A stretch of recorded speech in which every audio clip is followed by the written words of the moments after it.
Planet People. We're back for some late night outfit wars. Connery, week 4 qualification. Relegation day. Unity versus Western Tactical. The Sovereign Army versus the Hells Angels. Should be good. Should be good.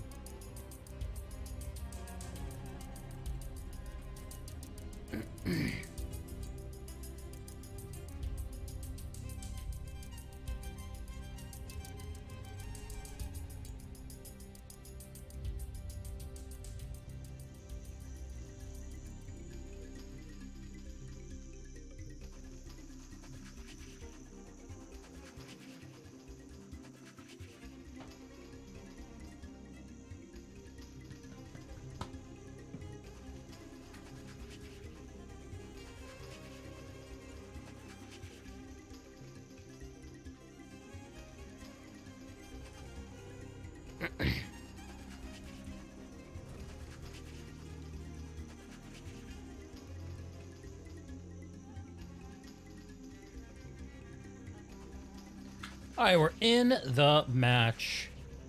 Let's make sure we're in the right place. Little warp gate check. Little warp gate check. Yes, we are. Cool.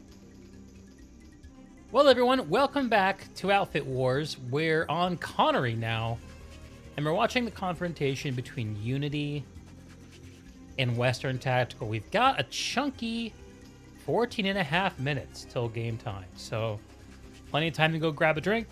Not enough time to get some Uber Eats, but make yourself a cup of coffee, whatever you need. Stretch your legs, use the bathroom, and come on back. If you're catching this VOD after the fact, time codes will be in the description below to catch the match and or interview of your interest. Here we are, is what we're starting with today. Unity versus Western Tactical. Here's the deal. The playoffs for Outfit Wars begin next week. For each of Araxis's realms, we will have 8 teams. That's 2 of these. 2, 4, 6, 8. 8 teams.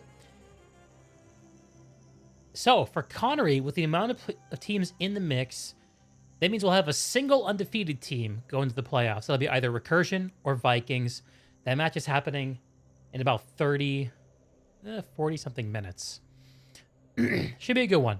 We're not covering it tonight. Instead, we're focused on the marginal matches, the teams who are fighting for their lives to get into the playoffs. Because, woo, excuse me. The playoffs will consist of the undefeated 4-win team, 5 teams with 3 wins each, and then 3 teams with 2 wins each. So, Unity versus Western Tactical, one of these teams will win this match. They'll have 3 wins. They'll advance, no questions asked. One of these teams will lose the match, and they will have to qualify for one of the 3 2-win spots on points. If we look, we can see that the Terran Alliance has finished the Outfit War already with 1,114 points. What else are we dealing with here in terms of 2-win teams? Fate finishes with 1,100 points. Mother Killer with 1,101 points.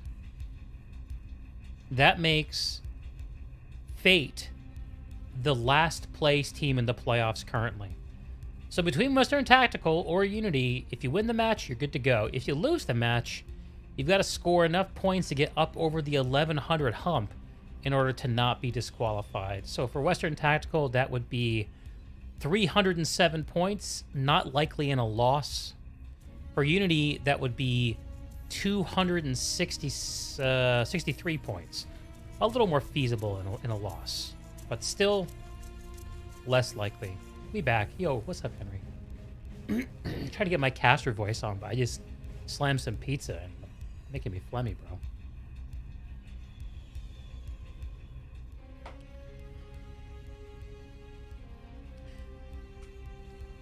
We got 11 minutes till Unity versus Western Tactical, and honestly, I'm not sure what the hell to talk about.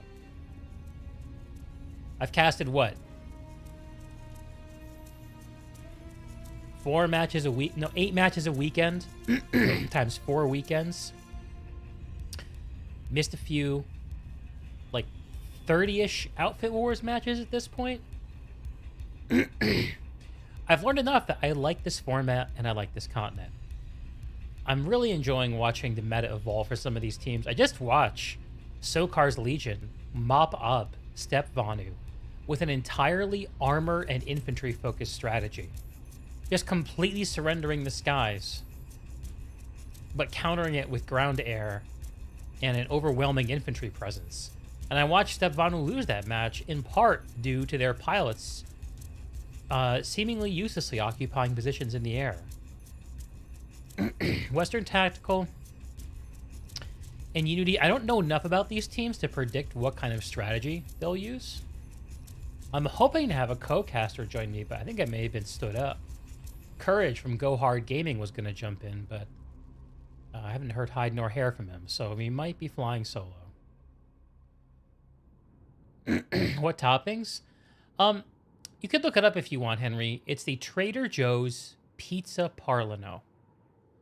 It's the only frozen pizza that I will buy anymore, because it just, nothing else is as good in the frozen pizza category. Fresh pizza, of course, always preferred, but frozen pizza a little easier on the wallet. I give myself 1 or 2 pizzas a week. They're not really on my diet, but they're not enough to throw me off either. So tonight's one of the nights.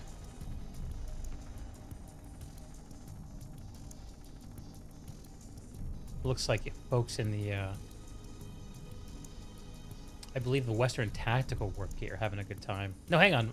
Western Tactical is Omega. So the Unity Warp Gate is Alpha.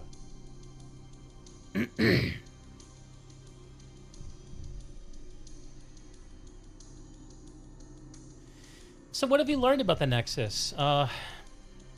We've learned that Arzek is is a mop-up base, generally speaking. It's a kind of base that you go to after you've already solidified an attacking posture on hydroponics or Nexus Secure Substation. Let's turn this music off. PlanetSide 1 soundtrack. We've learned that the Granite Head reactor is highly important because it links to Bitter Gorge, Hydroponics, and Nexus Secure, with Bitter Gorge second behind with its links to Argent Pass and Slate Canyon. We've learned that the western pass between Argent Pass, Bitter Gorge, and Slate Canyon is very friendly to air-dominant outfits. And vehicle, I think, as well. Air and vehicle might be a more complete way of stating that. Granite Head seems to be like the place where I see the most variety in terms of the fights. In the Sokar's Legion match, I saw them roll in like a squad's worth of armor from both directions. It was pretty cool. Where Step Vanu were trying to control the air and drop in from above.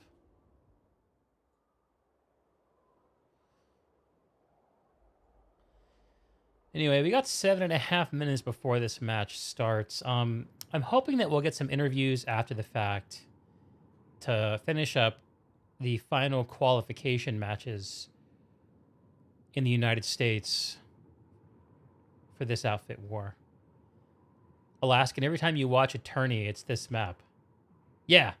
Yeah, so for PlanetSide 2, for Outfit Wars, it is only this map. This is the only map for Outfit Wars right now. I would love to have more Outfit Wars maps, though. That's a legit idea.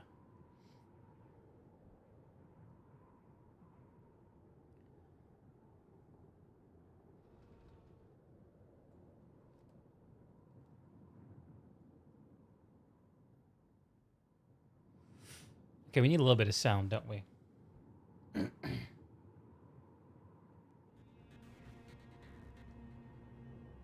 This is the song that would play on Esamir in PlanetSide 1. You're traveling between bases. Yeah, absolutely, Alaska. Jared, this match should go full time. You can nearly guarantee to Warp Gate. We'll see, Jared. I hope you're right. I like a good, even matchup.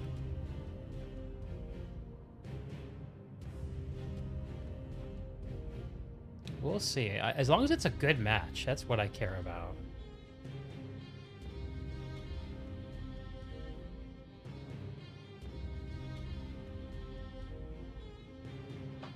So who's got predictions other than Jared for Unity versus Western Tactical?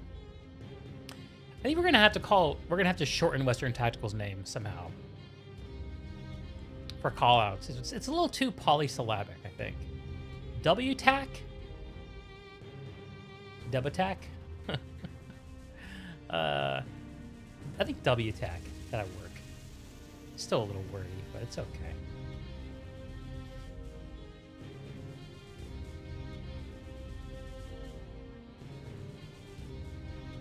If there's a warp gate, something goes horribly wrong. That's usually how it feels if you're on the receiving end of a warp gate.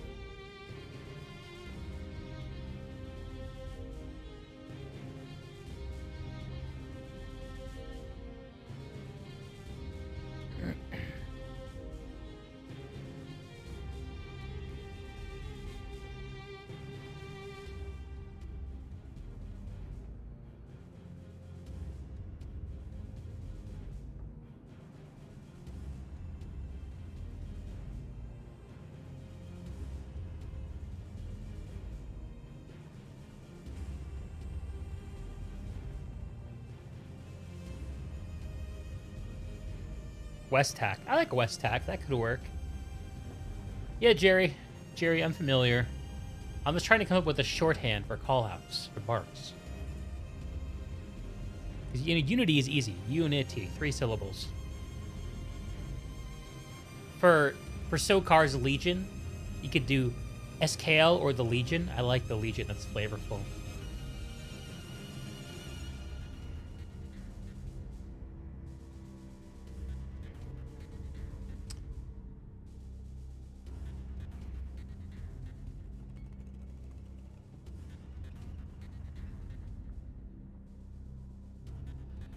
All right, 4 minutes left. We're going to go into immersive mode.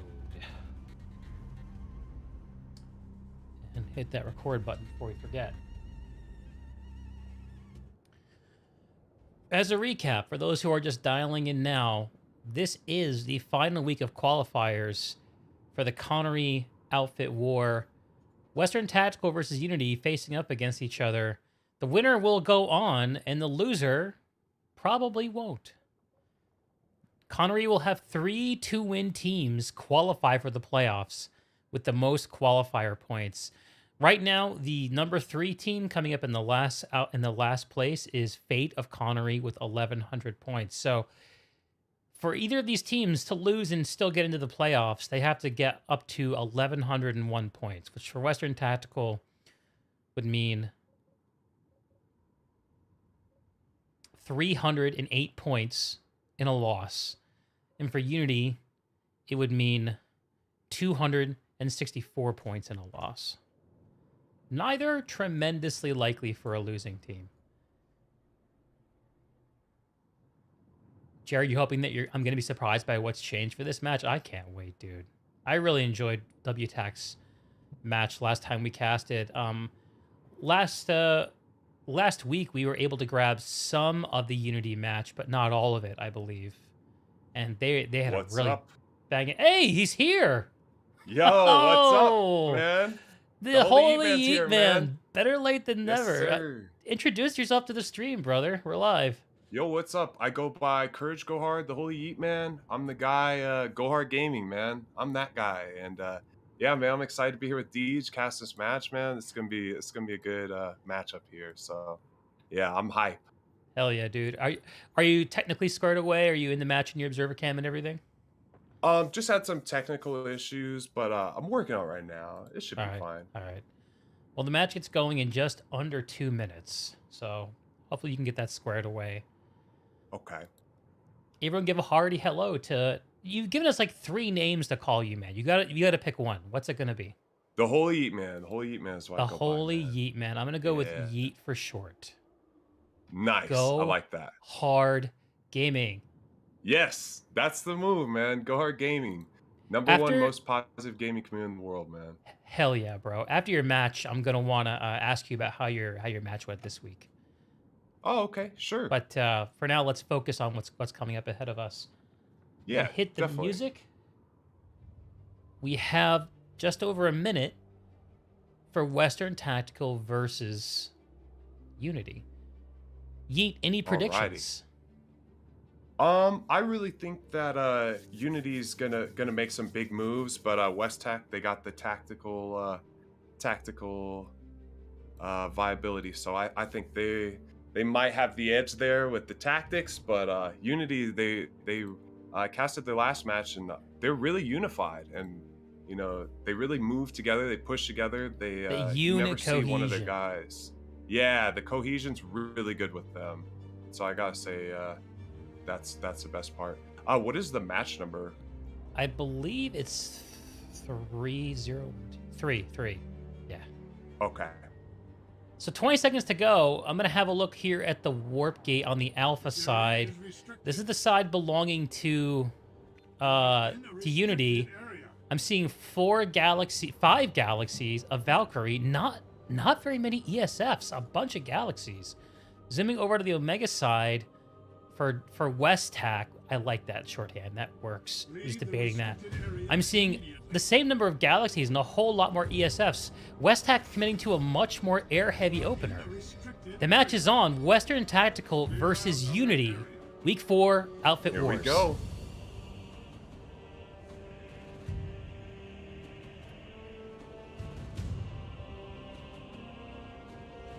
Just getting everything set up here.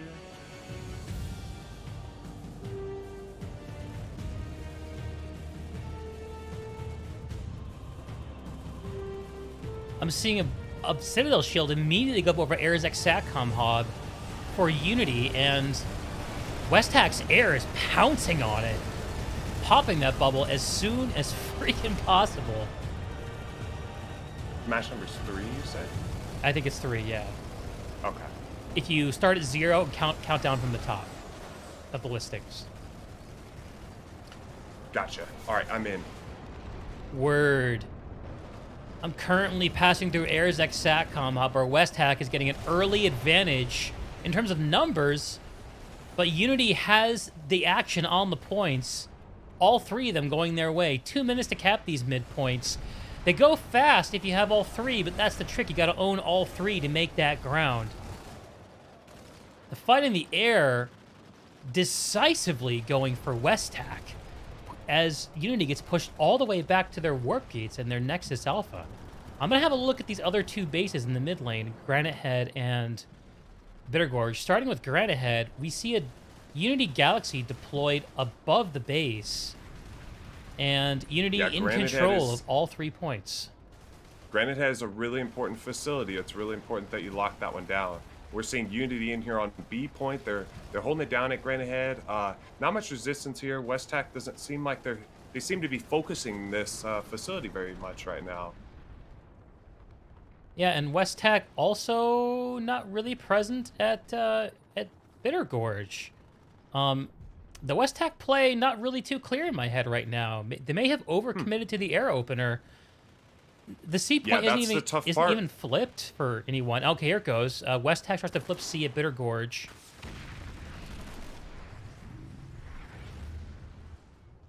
Yeah, it's going to go blue. What were you starting to say there? Let me send you my name on here so I can get the score out of here. Yeah, if you just send a friend request to DeegNS. That's the name of my character. Okay. DEEGN as in night, S as in suck. Apparently, I have a one-track mind. Okay. So Perfect. let's see how these 2 outfits are taking on the Nexus. Airzex Satcom Hub, there's no change. Western Tactical with the pop, but Unity with the cap. Actually, it might have just flipped. I gotta go over and have a look. Granite Head's about to go through. Just around 10 seconds left on the timer for Unity. And let's do a buzz through. Granite Head looks like a ghost cap right now, but we're seeing a little bit of a fight here. Arizek right now picking up. We got a lodestar on the roof. B point looks like it's being locked down by West TAC, but they've got to find a way to get down to A and C. We're looking down A and C. Now at C point, there's the big fight at C point. Max is, oh, Max is, baby. Max is already out from Unity on C point. Let's see what's going on here. Ghost Echo on the ground. Somebody get that Max suit to res right now. All a little bit right. of max on max action. Seeing Miss Chewy. Yeah. Yeah. We're watching the same thing. These two maxes are both a sliver of health left. But Unity... One sliver of health. But it doesn't matter for WTAC. They can't make any ground on the point at the end of the day. They remain in possession of the top of the heavens, while the hells belong to Unity. And in a minute and a half, unless something changes, it'll be theirs. C point beginning to flip again. Victory has I'm not. eluded us. I guess most of the WTAC pop here is locked up in air. I don't know how else to explain the hex pop here and the way this is going. Okay, it starts, they get C. WTAC started to flip their way. Is that a ghost? That's going to be the key. Flip? How much air do you have? How much air do you need? Unity's pulling out of Arizek. They're pulling out. Where are they recommitting? I think they can afford to give that up if they are, if they're able to capitalize on Bitter. Let's go see maybe what's going on over at Bitter Gorge. See if there's any action going on there. Well, you're checking on that. I'm heading over to Hydroponics, where this is where Unity has moved their forces off of Arizek. This is the strength of Granite Head. You don't actually need Arizek to move down this lane. What do you see at Bitter Gorge there, man? I'm seeing two maxes engaging right now. Yama Pro and Cyrohij. Sorry if I butchered your names, but oh my god! Cyrohij gets taken down by Yamaha Pro and NC Trooper Girl. Shout out to NC Trooper Girl, let's go. This Max is just holding his ground. He's getting hit by air to ground. Reaver's coming in. Oh my god. Oh man, the action here at Bitter Gorge looks good. This is Hydroponics is just a ghost cap for Unity right now. WTAC needs to wake up. Yeah. Rano is with you. Do not falter. WTAC in control of the edges. WTAC's moving into A point. If Oh, WTAC yeah. in control of A point, that's a triple cap. This might instantly cap. Let's see. 43 seconds. Let's see if this switches over. Yep. How fast can they speed this up? By 20 seconds. Boom! Just by 20 seconds, they instantly, with the triple cap, are about to capture Bitter Gorge right now. Let's see if... I still see the majority of Unity's forces over at Hydroponics. A little bit of action at Granite Head, perhaps? 3, 2, 1, and WTAC captures Bitter Gorge Garrison. Bitter Gorge. As the Unity armor begins to roll from Granite Head over to Bitter Gorge, I'm seeing a Harasser and a Prowler.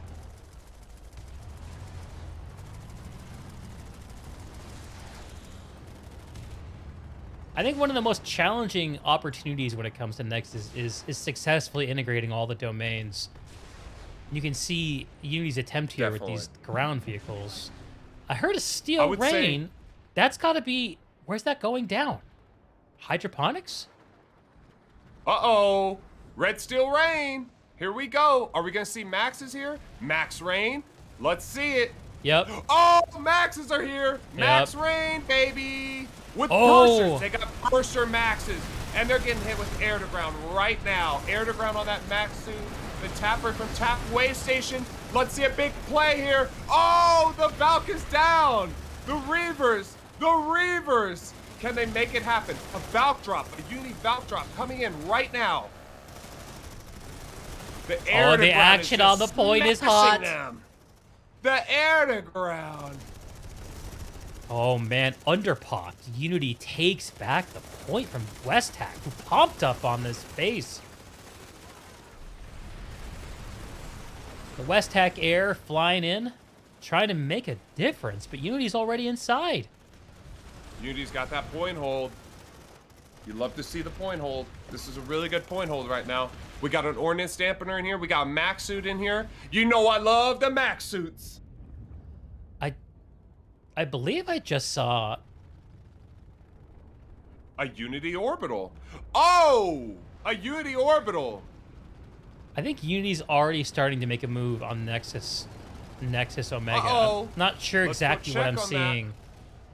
But there's something going Are they on. already There's there? steel rain Oh, that's they're been flipping queued up. point. Nexus Omega. Yep. They're already Yep. here. Who is this man? Translator with the cap, the back cap. And a steel rain for Unity. Oh my God, they're snowballing. They're snowballing right now. Oh my They're God, a absolutely snowball on the snowballing. glacier of Nexus. Snowball. WestTAC's trying to respond with a Galaxy. It's got prox repair. You'd Unity's love so to see the fast. prox repair gals.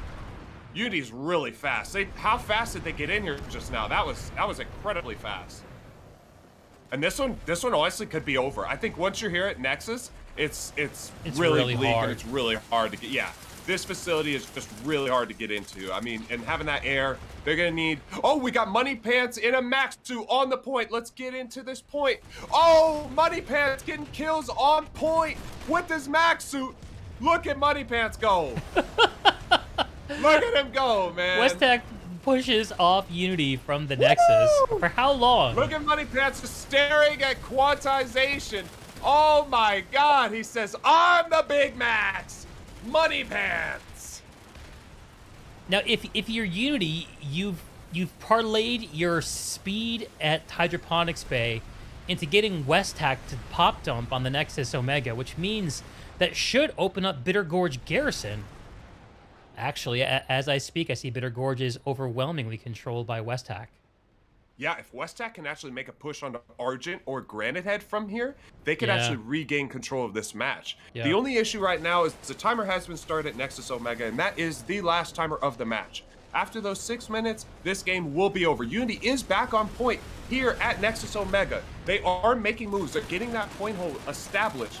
WestTAC seems to be in a lot of vehicles, a lot of air, a lot of not infantry, and we need that max suit from Money Pants back in here on this point right now. Let's go, WestTAC. Show us what you're made of. I'm seeing them mobilize Let's go. armor from the warp gate. Money And here Pants is comes an down. infantry push from WestTAC from the northern powerhouse, coming into this hallway to the side of the point room that's so powerful with access to 2 entrances, but Unity holding down the eastern powerhouse, pushed out from the point room. And WestTAC's really just trying to make a big push in here and get onto that point. They've got to get some max suits in there. Ooh, max down. Yeah. Unity's just unified. I mean, this is what I've seen. This is a trend. Unity's always together. I never see one of their guys off by themselves. They have that squad cohesion on point, Oh, man. 100%. In feels here, like- on point, holding down on A point. This could be it. I'm watching the WestTAC air fly around. There's a few galaxies. I'm guessing they're coordinating a counter drop here. But the Unity reinforcements just keep piling in, just getting in here any way they can. These WestTAC pilots have got to get out of the fucking sky and get into this base. Otherwise, they Get control on the that outside. It's point, not going to baby! matter. It's not going to matter. It's not gonna matter, Deeg. It's not gonna matter, man. They've got to get out of the vehicles and get on that point. They've got to get people in there. How are they gonna get in that room right now? This is the biggest challenge of Outfit Wars this year. How can you get into Nexus? How can you get in there and secure this point?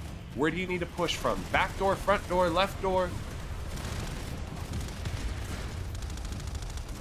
How you feeling right now, Deeg? I'm feeling pretty sorry for WestTAC. Unity is looking Yeah. so strong and so quick. I'm trying to figure out where the WestTAC responses are going to be coming from. They still have some Reavers in the sky and a Galaxy or 2 waiting in the wings. I almost feel like I they're would biding love their to see time, them start but a backpack somewhere. yeah, I mean, the truth is, like, the longer you let this point go, the longer it takes before you can even get a hack on it, like a hydroponics compound. And look, That's true. as it looks like Bitter Gorge is emptied out. I wouldn't be surprised at all if Unity just did a little quick 2-step and put the hack on over there. And Moneypants is just, he's stuck right now. Poor Moneypants is stuck, man. He's stuck right on point. He needs to get his whole team in there. Somebody help Moneypants! Ah! Moneypants needs a shirt and some shoes, man. Help Moneypants right now! He's trying to get in there!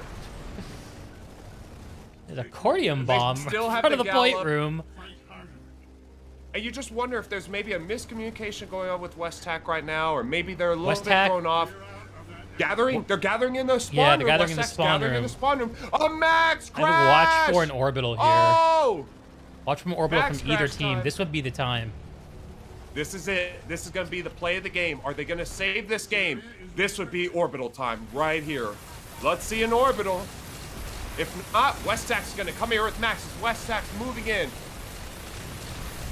Yama 3 Pro, minutes for Yama WTAC. Pro. Moving in. He's in. He's in.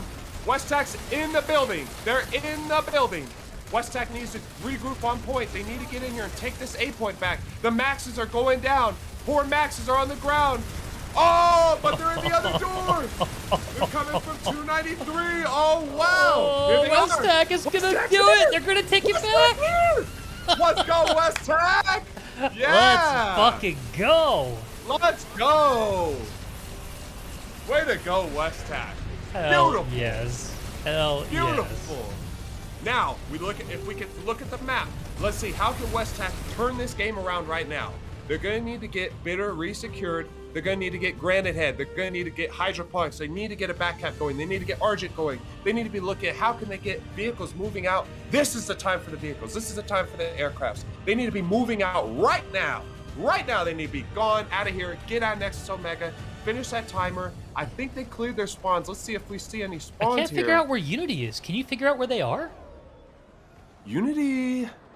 I'm I seeing see Granite A Head. reinforced air presence from them. They have Some some at the people at warp Granite Head, gate. but why are they there? Maybe they're massing up. Maybe we should go check on what's happening at Granite Head, see if they're massing up. I'm flying over here now. All I see is a single galaxy, maybe loading up with people. I see some mosquitoes up here in the air. Oh, wow, but WTAC can capitalize on this right now. All right, the Unity play looks like it may be a Bitter Gorge. They have all 3 points, Bitter? a minute and a half ticking down. They have the Hex Pop advantage, but not a lot of actual soldiers, boots on the ground. The 8 point slipping back towards WTAC as they quickly respawn with all those Reavers in the sky. And the C point slipping back too. This might just be a distraction play for Unity. Yeah, I would love to see Unity get back unified, get back grouped up. I think this is the first solo Unity person I've ever seen not with the group. Oh Unfortunately, no! that's what happens when you're No, not with no, the they're group. not on brand, I'm so sorry, Yeet. Zero Heat. I'm so sorry. I'm so sorry. You have to be with the group.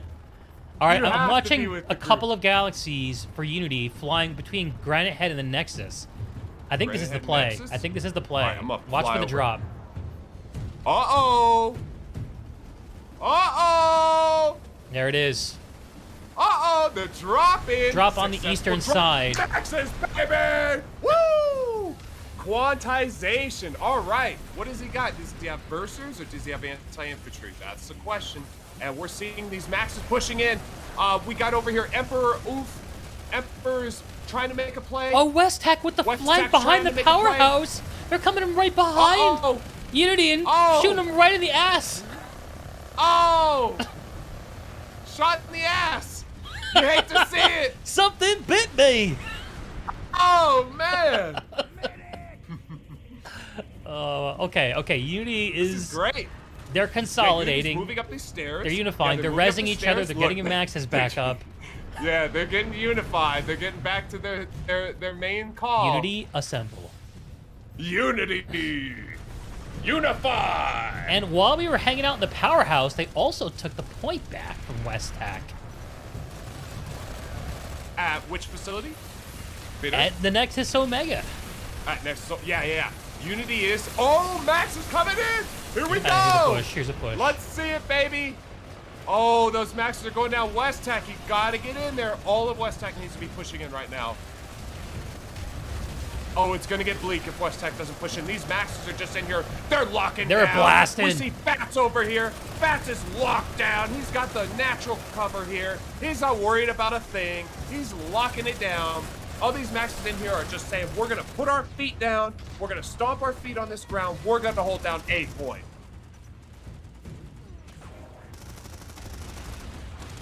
A couple of medics for WestTech are attempting to start a push over here on the left side entrance from the spawn room. WestTech's a little slow to form up. It looks like they're trying to get organized. I'm seeing a small fire team actually go up to the top of the base. I wonder if they're going to try to flank around from the back. See what the play is here. Love to see it. The tactics. Let's see the Beacons tactics. Are coming in. Pants. As beacon went down, that's good.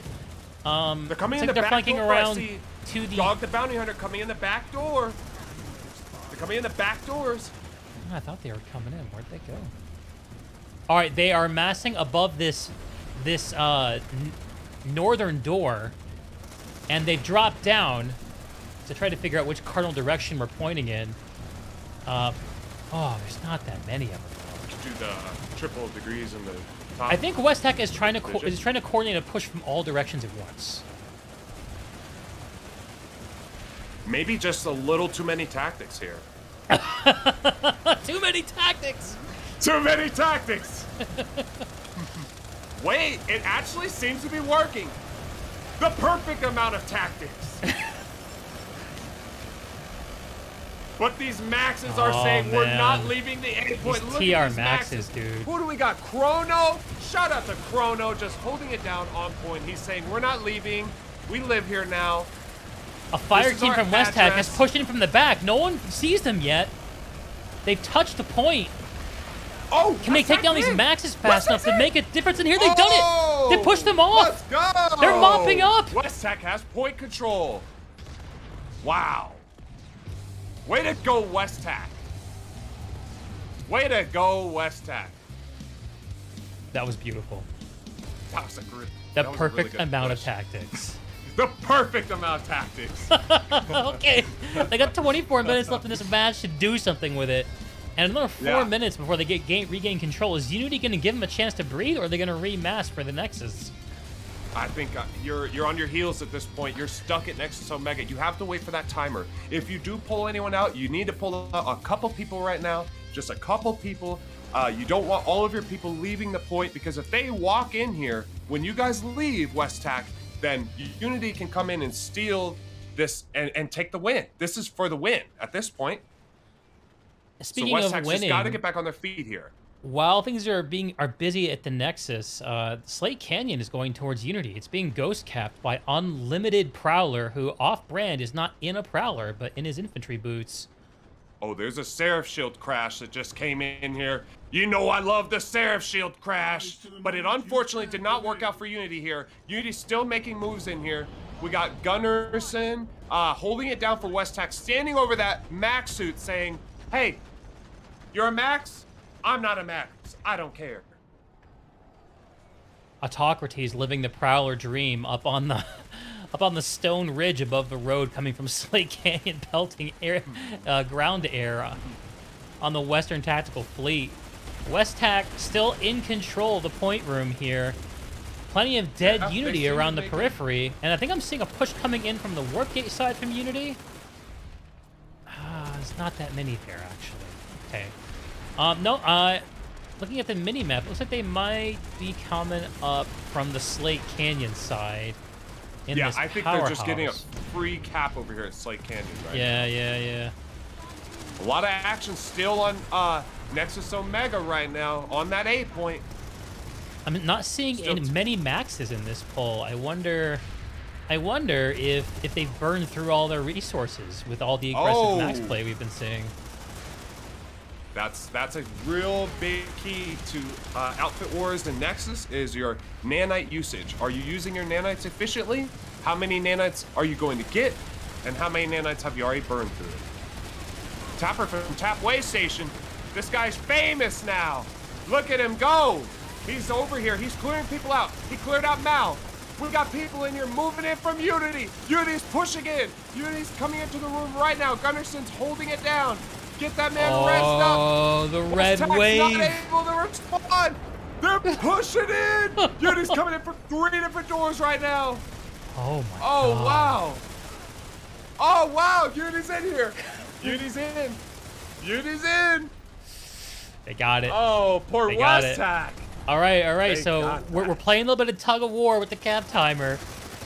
Yeah, this is not the tug of war you want to be in for West Tech. You do not want to be fighting this battle. You want to be getting them out of here and then backcapping them immediately. And this is just the toughest thing with this continent is how can you get out of Nexus Omega in this situation for West Tech right now?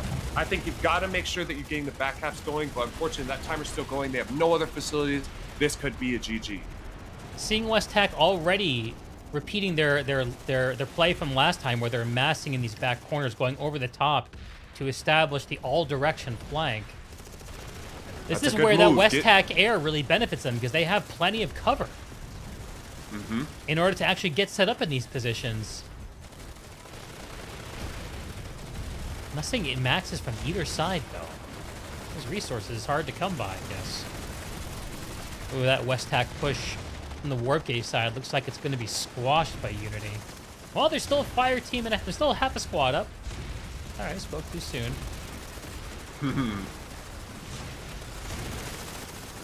Uh-oh, West Tech's making another push in. No way.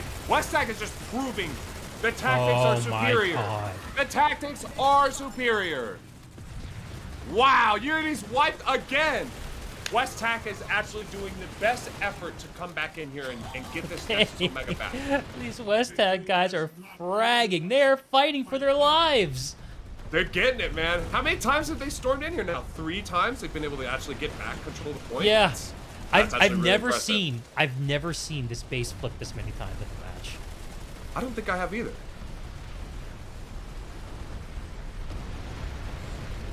Okay, Unity Galaxy, they dropped a whole bunch of Planet Mans on the Slate Canyon side powerhouse. I'm seeing a couple of maxes. Okay, Unity's coming in with more maxes, baby. Oh Woo! my god, look at this push. Oh my They God, got the Zero Shell defector crash! shield going. Oh! It's gonna flip again. Oh, wow! I can't Unity's take in! it. I can't take it. Woo! What a good fight. My Get in there, god. Unity. Oh, wow. Ugh, gorgeous planet That's side. good stuff right there. I love this game.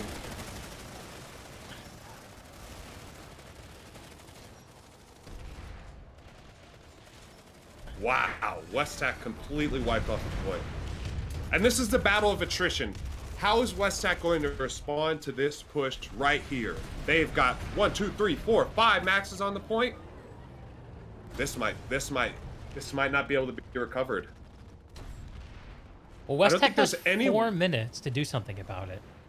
I don't think there's any West Tech actually pushing in right now. I think they're Yeah, they've massing actually back in the fallen spawn room. back. They have a bunch of pop in the warp gate right now. They're at the warp gate. Uh-oh. What's going on at the warp gate? Lots of West Tech at the warp 1, gate. 2, All 3, right, let's 4, see a 5, final 6, push. 7, 8 galaxies. How many maxes do they have? That's the More key. than 8, I guess. They're gonna need more than 8 to come in here and defeat all of those Unity maxes. I think that point hold looks pretty scary in there. They're gonna need to bring something really impressive into here. Loading up into the gals. They're loading up. Load up, load up, load up. Everybody's getting in gals. How many gals do we have? 1, 2, 3, 4, 5, 6, 7, 8, 9 galaxies over here ready to go. I just don't know if that's going to make a difference here. Let's see. Here we go. Ooh. Restricted area. Here we go. West Tech's pushing in. Those gals are moving in right now. Is the first gal going to drop? Here comes an Oh, orbital the strike orbital! from Unity. Woo! The orbital! But they're still pushing in. Oh, They're these still West able to Tech get the infantry drop get off. inside the... Oh, Oh, no! wow! It's a Greek tragedy. Wow! Oh, no, Wow. West Tech. Did they OS themselves, basically? No, Unity did it. Oh, Unity dropped okay. it right on the point, and they Yeah. coincided perfectly with the drop. But Unity, I don't think Unity was affected by their own orbital, though, right? Or was it I mean, just out of range of their maxes? I think their you know- maxes were not damaged at all. and even if they were, they could have just got them back up because there wasn't actually any fighting in That's the point true. room. Yeah. No one was in the point room at the time. Yeah. Here's West Tech coming in the main door, the south door. They're trying to come in. You can't push that same door. You've got to come through another door right now. But Unity's just staying unified on the point. That is their brand. They will live and die by that brand. WestTAC trying so hard to get something going. The desperation is kicking in. The adrenaline is up. The mouse movement's twitchy. WASD button's sweaty. Wow. WestTAC's trying to make a move. WestTAC's trying to push in. WestTAC, let's see it. Smoke grenades are out. These maxes are blind. Blind maxes. Oh, you hate to see it. The maxes Oh, are but they're just blind. running into this DACA, man. Oh, God. Oh, orbital. It's like Normandy WestTAC Beach orbital. all over again. Oh, that's a good orbital. Ooh! Wow. Blam! That was a WestTAC orbital. Well, That was a immediately by a WestTAC res orbital. grenade, can they Now you can move they in. turn it You gotta around? move in right now, WestTAC. Move in right now. Get on that point. Oh, And I can just imagine Unity their maxes cause are right going now. down. WestTAC is I pushing can in just from two imagine it. directions. I think they Two-pronged might be able to attack. get this back. They're touching the point, and it's going back to the Western Tactical.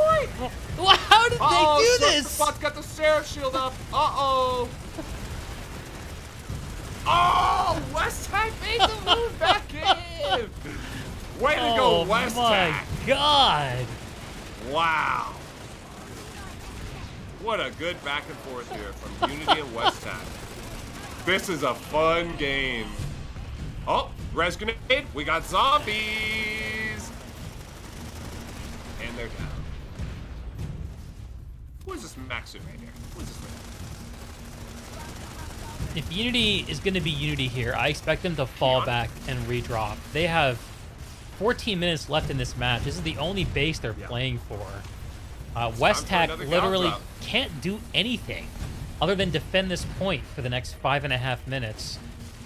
I wonder if they'll try to get something going outside the base to prevent the redrop from Unity. I'm seeing some armor presence from Unity. It looks like under the base on the Slate Canyon side as their troops begin to filter up through this powerhouse. I'm supposing there's a spawn point down there. Let's have a Uh-oh, quick Unity's peek. coming in right now. Unity is all together. They're coming into A point right now. They're already here. They're so fast. I don't know how they got here, but they're here. And they're all together, unified. How could it be any other way? Here we go. We got Spitfire up in here. We got them hiding. They're hiding behind this natural cover in here. Looks like lockers. Hide behind those lockers, guys.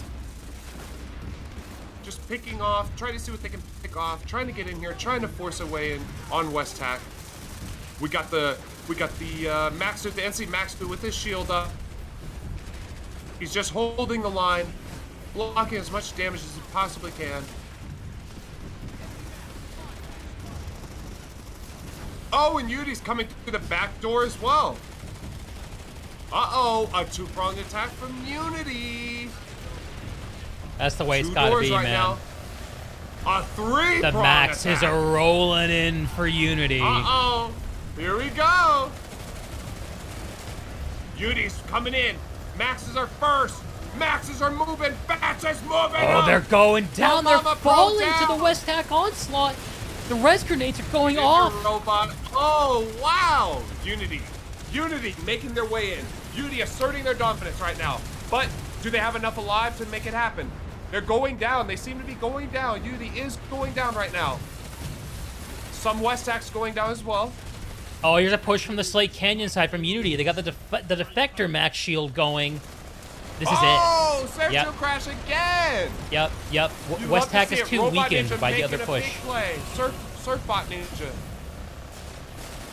Oh, but the NC Maxes are coming in, slapping them up. They're saying, we're not going out. We're not going out like a Binky Boy today.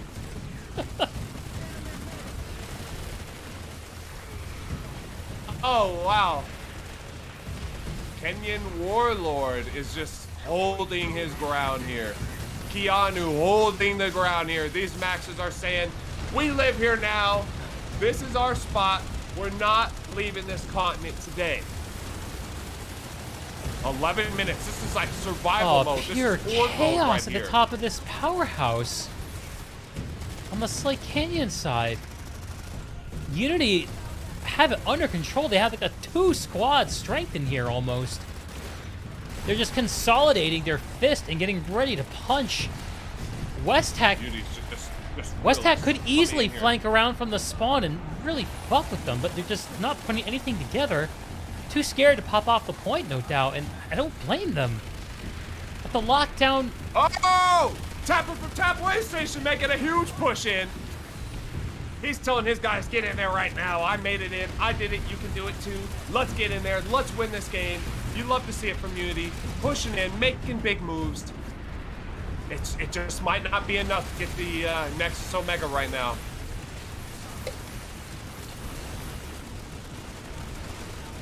Dime bags. We got dime bags in here. C Money. Shout out C Money. Let's see a big play. These maxes, these NC maxes are just holding it down. They're just absolutely holding it down right now. Yeah, they're brutal in Keanu that is just in the defensive front line. posture with those shields. Yeah. The NC maxes could be better defensively with their shield, but the lockdown maxes are just going to be really good. So if Unity can get in here and lock down, then they could probably get this control this point. But with these NC maxes in the way, I just don't know what you can do to move them right now. I've seen a couple Havoc grenades go off. We'd love to see the Havocs with maybe a combination of C4 or grenades.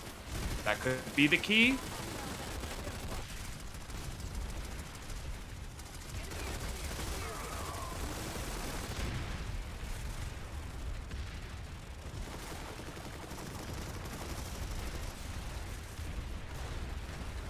Watching a Unity still fire trying team to make some plays. poke from the warp gate side. I'm seeing a large Unity push on the hydroponics side of the base. They're getting established in this powerhouse. This is a powerful position because you can easily flank over to the warp gate side entrance with that back hallway. WestTAC's strength on the point is still fairly blue, but their focus is fairly divided as well. Unity really doing a good job of not allowing WestTAC to converge their fire on any one point, but Unity's about to provide a very serious challenge from the hydroponics side. And they're stepping foot inside the point room. I saw a C4 go off. Oh! Unity's making their way in! I think they heard me. Oh, I think Unity just broke the back of that push. Holy shit. No, there's the res grenade. Oh, wow.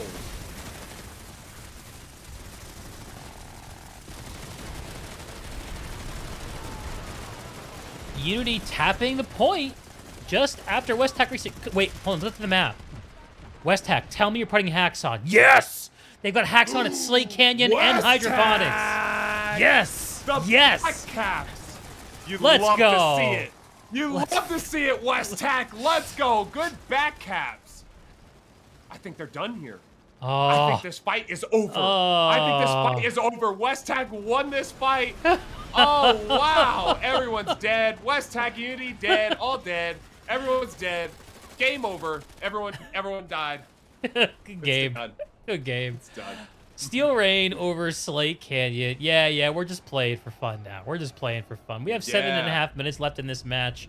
We're gonna frag it out. I mean, we could see Unity after they reconsolidate here, make a repush. Big fight at Hydroponics. Big fight at Hydroponics. Might want to come check this out.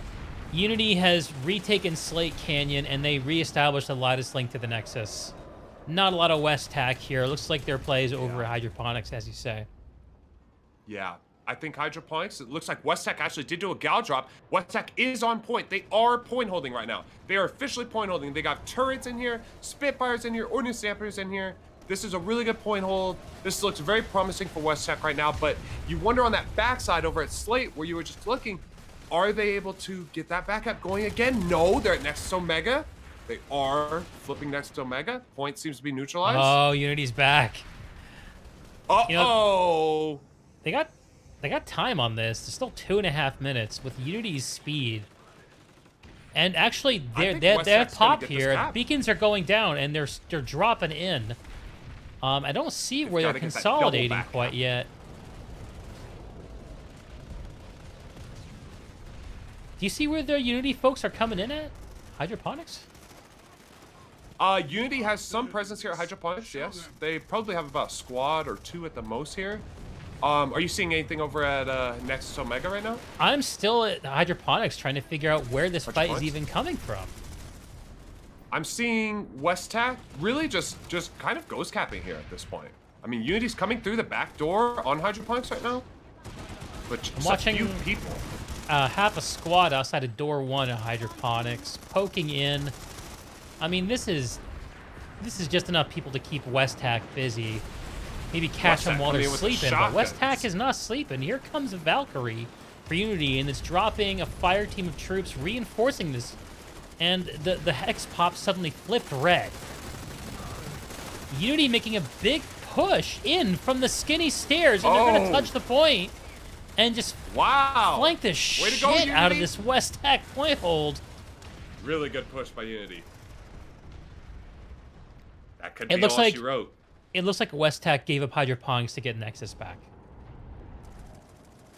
Now, if this timer can stay flipped, they do have a chance to do another mass up with gals and do another gal drop on here potentially, but just so much Unity here. This has got to be the majority of their force. I'm seeing a small WTAC drop. Yeah, not a big drop. About a half a squad's worth. They're gaining control of the top of the base, which with their air control should work out for them. What's the timer like on Nexus? So I can't make sense of it. I'm just gonna go poke my head over and look. So WTAC is gonna have Nexus back in just under a minute. Oh wow, this is impressive by WTAC. And that means there's not enough time left in the match for Unity to cap the Nexus. Wow. WTAC has officially dodged the warp gate. Beautiful. Beautiful. You love to see it. You love to see it. Game warp gate is rough. It happens to the best of us, but you love to see if they can come back from that. Absolutely. Absolutely. It's really probably just one of the toughest things on this continent by far is what WTAC just did. Yeah, it's really hard to take in an entrenched force off of the Nexus and get it back. We have a lot of pop over here at Slate Canyon. Let's go check out what's going on at Slate Canyon. See if lots of WTAC at Slate Canyon. They're prepared to take the point. WTAC want another 45 minutes in this match. I think they're not ready to go quietly. No, I don't think they want to go home. I don't blame them. Yeah, okay. WTAC inside this double stack. A whole bunch of them. Now that they know that the Nexus can't possibly be flipped. But they've got to get hydroponics back. They've got to get forces of their hydroponics if they want to get that double back cap going. But this seems to be out of play. This seems like they're just having a fun time here. Oh my god, and the air to ground just making its rounds. They're saying knives only. They're saying knives only. It's a knife fight. Oh, wow, knife fight. You love to see a good knife fight. Oh, but they're just disobeying the rules. With just under 3 minutes left on the alert, 8-1 will be the final tally. There's no longer enough time for either team to capture any territory that they don't already have. You love to see the go hard from Money Pants. You love to see it. This is where you go hard. This is where you say, we're going to go hard or we're going to go home. And if you go home, you got to go out like WTAC is going out right now. Fighting. Yeah, this is the way to go. This is the way to go, dude. WTAC's doing this right. WTAC putting a big smile on my face. Yeah. What a back and forth we had at the Nexus, dude. What a back and forth that was. I think that point must have flipped 7 or 8 times. They seem to have the sightlines on their spawn over here on the southeast side. They're just aiming in here and shooting. Just shooting everybody that's coming in this small tunnel here. Yeah, the path from the spawn. Yudi's getting farmed. Oh, you hate to see it. Yudi's getting farmed right now. Oh, the turntables have turned. I'm watching a Unity Oh, armor wow. push from Slate Canyon over to the Nexus. I think they're just getting their yucks out. I don't even know who's winning anymore. This looks like WTAC's winning. This looks like WTAC is winning the game. And a WTAC is... WTAC orbital. These Maxes are trying to come in here and make their way in. You are better than this. Show them.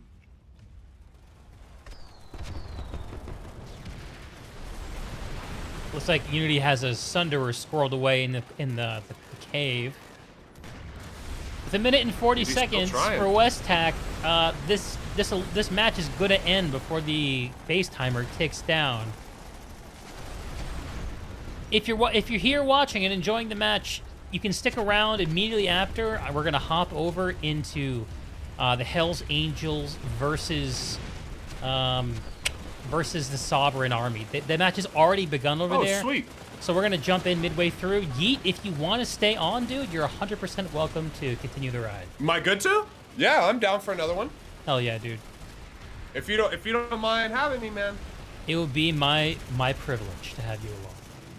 I appreciate that, man. Hey, this is a fun match, man. I gotta say, this is a really good match, man.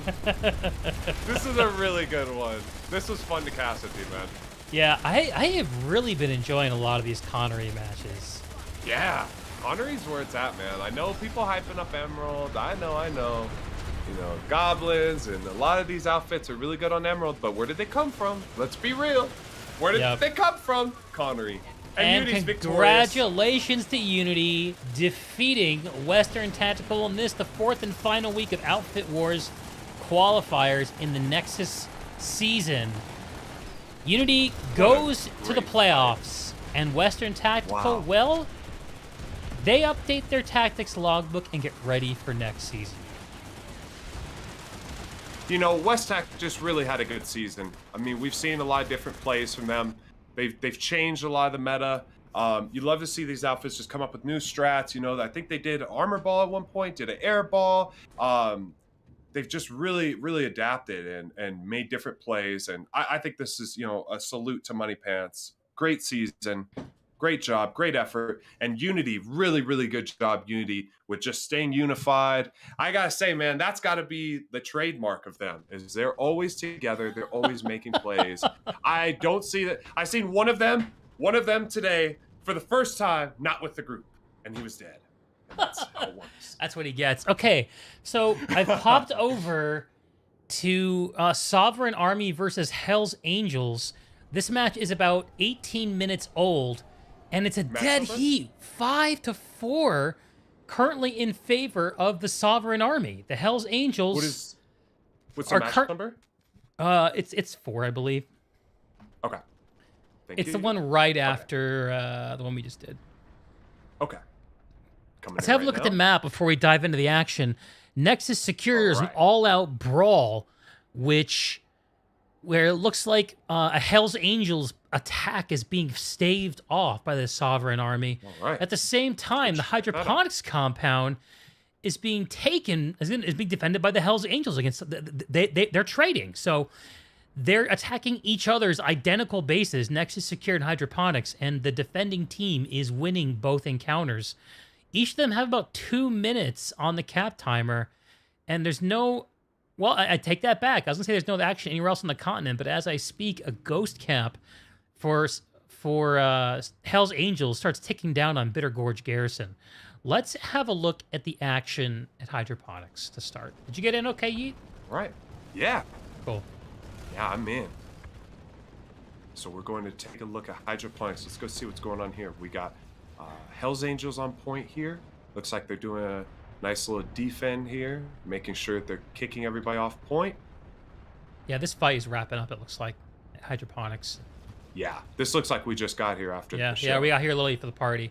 I'm gonna fly. Okay, I'm hearing some Sammy stuff air over top of Granite Head. Yeah, the air is massing up for Sammy. It looks like they might have won the air war here against the Hell's Angels. Which is interesting, because Hell's Angels, the last time I saw them, had such a strong air presence. It looks like one of the Sovereign Army is hacked out. Waffler 567 has hacked the anti-air turret on top of the Nexus Omega and is fucking with the Hell's Angels air coming out of the warp gate. Oh no! My At resources. Nexus Omega? Yeah. Oh wow. I don't know why I find this so cool. Waffler's. He gives up. He gives it up. Okay. Bitter Gorge has become a fight while we've been wafflering around. Waffler's actually got into a phalanx turret, and he's now taking out aircrafts. And SAMY has reinforced the fight over at Hydroponics. They've pushed in. They have control of the air. They've taken control of the powerhouse and the point along with it.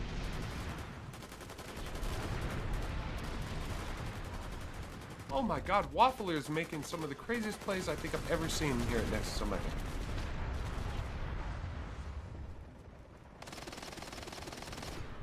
A single Hell's Angel, Flaccid Death, pushes in and dies flaccidly, as is his name. Another Hell's Angel infiltrator. They're just trying to ping this point. The Sovereign Army is massed up on top of the stairs. Let's have a look outside the base. What do we have here? Where at? I'm currently at Hydroponics. Yeah. Okay. Dr. Medic is in his Sky Guard in the middle of the base, trying to deal with all these Reavers. Here comes the SAMY spawn point, Sunderer, plowing straight into the lightning. Zulfur's in it, and Zulfur's gonna deploy and take on this lightning. And it looks like he's gonna win. The Skyguard wins. No, man. Is the it? Sunday wins. No! The Skyguard wins! The Skyguard won! The Zulfur, Skyguard wins! your spawn point. That's too sad. Medic goes That's too down. sad. Dr. Medic with a kill on the Sunday. Oh my God. And Rest the in Hell's peace, Angels, Zulfur. while we were enjoying that epic armor battle, looks like they've taken the point here at Hydroponics. SAMY still has control of the stairs, but they don't seem to realize that they've lost the point. What's going on, boys? What's the plan?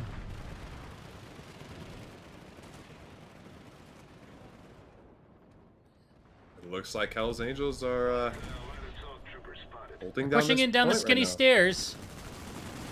SAMY's rolling on in. Hell's Sammy's Angels pushing doing in. their Sammy's best. making some moves. Res grenade goes Deeziest. off. Angels get up. Sammy's gonna take this point back. Now, Not are enough there Angels to reinforce. Are there playoffs in this picture for this match? Yeah, so I think these are both one-win teams, if I remember correctly. Hang on, let me just check. Yes, they're both one-win teams. So if either team wins and scores the majority of the points, Sovereign Army has to win and score 230 points in order to get into the playoffs.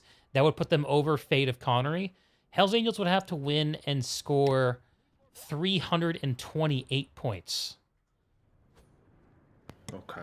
So it looks like the Hell's Angels, based on that math, have been mathematically eliminated. If they take every point left in this match, they would only get 196. At this point, they're just playing the spoil. Hey, don't tell them there that, any though.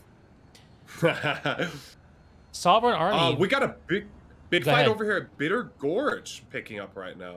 Let's go check that out. See what's going on here. Hydroponics goes red. I like Bitter Gorge. This might be my favorite base to actually spectate. This or Slate Purchase. This whole lane is so fun to watch. Yeah, this seems to be where all of the big fights are. Oh, happening. there's a SAMY Another drop on the a B drop from point. SAMY? Look at that Awesome. coordination. It's beautiful. Hey, they're starting to look like Unity now. Yeah, and they got the Sunderer here established. They have control of the air and That's the big. ground. What is the Angels' disposition here? They have the... Nope. This is an Angels' attack that's being pushed off. So SAMY is reconsolidating their control over the base here. They dumped resources, and they pulled them from where? It looks like Granite Head Reactor is where the Angels are making their play right now.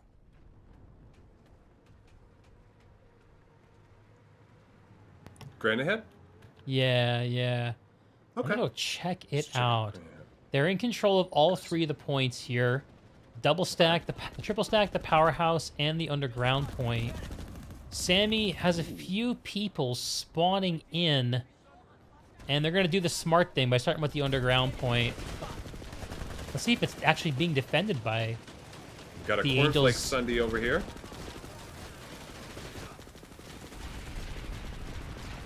Cornflakes is just backing out. He's saying, I'm not really ready to push in there yet. He's got the Sunday ready to go. cornflakes, not enough milk. SAMY flipping the underground point. They're very patient. Got a whole squad balled up. And Cornflakes is pushing in now with that Sunday. That's going to be the key. He's going under the tunnel right now. Cornflakes moving in with the Sunday under the tunnel. Can they move in and wipe now? Oh, wow. SAMY's making a push in. They're coming through the backside of this cave. Coming in to C point. ooh, and the fight on Point's C still is under control of hot. Hell's Angels. SAMY's good pushing fight. on up. They're pushing on up. Pushing on up. And this goes from a Hell's Angels ghost cap very quickly to a SAMY resecure. I feel like we're Beautiful seeing a theme coordination play out, by and the SAMY. action moves now to Nexus Secure Substation. Nexus secure. Ooh, that could be a potentially a back cap if they're able to secure Bitter as well, which looks like they do have the pop at Bitter to secure Bitter. If they could get Bitter, Nexus secure, and SAMY's just locked in here at Granite Head, they actually might be over popped here. But Sexy's coming back into Granite Head. Love to see the redrop. Flipping B point. I'm having a look at Nexus Secure, where the Nexus Hell's Secure? Angels are comfortably ensconced on the point, with SAMY sort of poking around the outsides of these doors, trying to find a weak spot. Wow, this is actually a really good point hold by Hell's Angels right now. Hell yeah, Way to dude. go. I love watching Sammy's the making Angels a push. frag out. Yeah.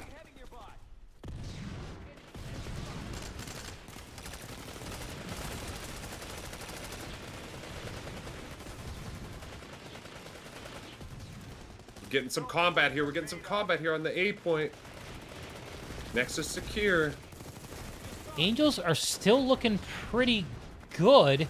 Here comes a res grenade for SAMY, but they're going to get put right back down. There's a fire team in the skinny stairs for SAMY, but they're looking a little worse for wear, falling back. They're going to poke around the corner and get punished for it. Not enough from SAMY to make a difference here. They have a minute and a half to change that story, and it looks like they're coming right back out of the spawn room to re-push. And they're loaded up with max units. They're spending their resources. They're going to take this thing down. Let's watch the action unfold. How's Granite Head looking, man? Still there? Let's go peek over there. Let's go see what's happening at Granite Head right now. Granite Head looks like a lot of Hell's Angels, couple Hell's Angels coming in. Actually, Hell's Angels has all 3 points right now. Hell's Angels making a move in here. What's the timer They on have the all base 3 for them? points. 1 minute 26 right now. Okay, so they got 49 seconds here on Nexus Secure and minute 26 over there. Oh, Hell's Angels might actually pull ahead right now. So if I'm the Angels, the best way this plays out is you get this base cap to go through, and then you immediately go reinforce Granite Head. And then right as soon Oh as no! you cap Granite Head, No, you go SAMY's next pushed to them top off. The max push worked. The Angels have lost control of the point. Still plenty of come back over there. progress if they get back in here right fucking now. Uh-oh. I I heard think- Max's. Oh, wow, I heard Max's. Here we go. SAMY with Max on point. This is over. This is over. At Granite Head? But they have to waste those Maxes now. Yeah, At that's Nexus the thing. Secure. Nexus Or they gotta Secure get is picked done. up. Now, I see Yeah. a SAMY Galaxy nearby. Maybe they'll get it. Maybe they'll get a pickup. I'm having a look Wow, over they've here at gotta get those Granite masses out of there. to see what happens. There's 47 seconds. Granite the Head? C point is somehow getting flipped by SAMY, even though there seems to be plenty of Hell's Angels in this room. Deeziest SAMY gal preparing to come in for a drop. You love the drip. Let's do a drip check on that Deeziest gal. Wow. SAMY with the respawn, they're taking the underground point back and pushing into the triple stack. I'm following their wow. push. C point. Let's check out C point. Oh yeah, they got this. They got this point back. Oh wow, Sammy's pushing in. Yeah, Sammy's got it. Okay. Wow. So And that the leaves res. just B in control of the Angels, and I don't know if the Angels have any logistic. Okay, I take it back. Sunderer literally just got deployed outside the powerhouse on the Arizek side of the base, and there's a Hell's Angels push. They already have the B point here in the powerhouse. They're pushing on up into the double doors. There is That's a just a lovely SAMY Sunday push right there. mounting outside of doors 1 and 2 at the powerhouse.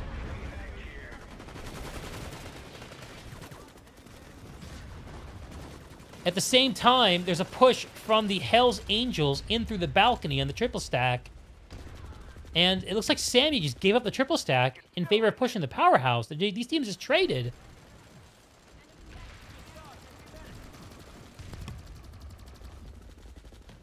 Lots 15 minutes of left in action this going on over match, here. and Oh, it still here feels like comes Hell's anyone's Angels. game. Hell's Angels is pushing into B point right now. They got it. Wow. Yep. They've got it. The Angels outflanked. That Sunderer position, no doubt, it is a lot more useful than coming out of the spawn room. If SAMY really wants this, they got to get their logistical situation in place. Big booty cutie. What a name. Big booty cutie with the do you have any batteries?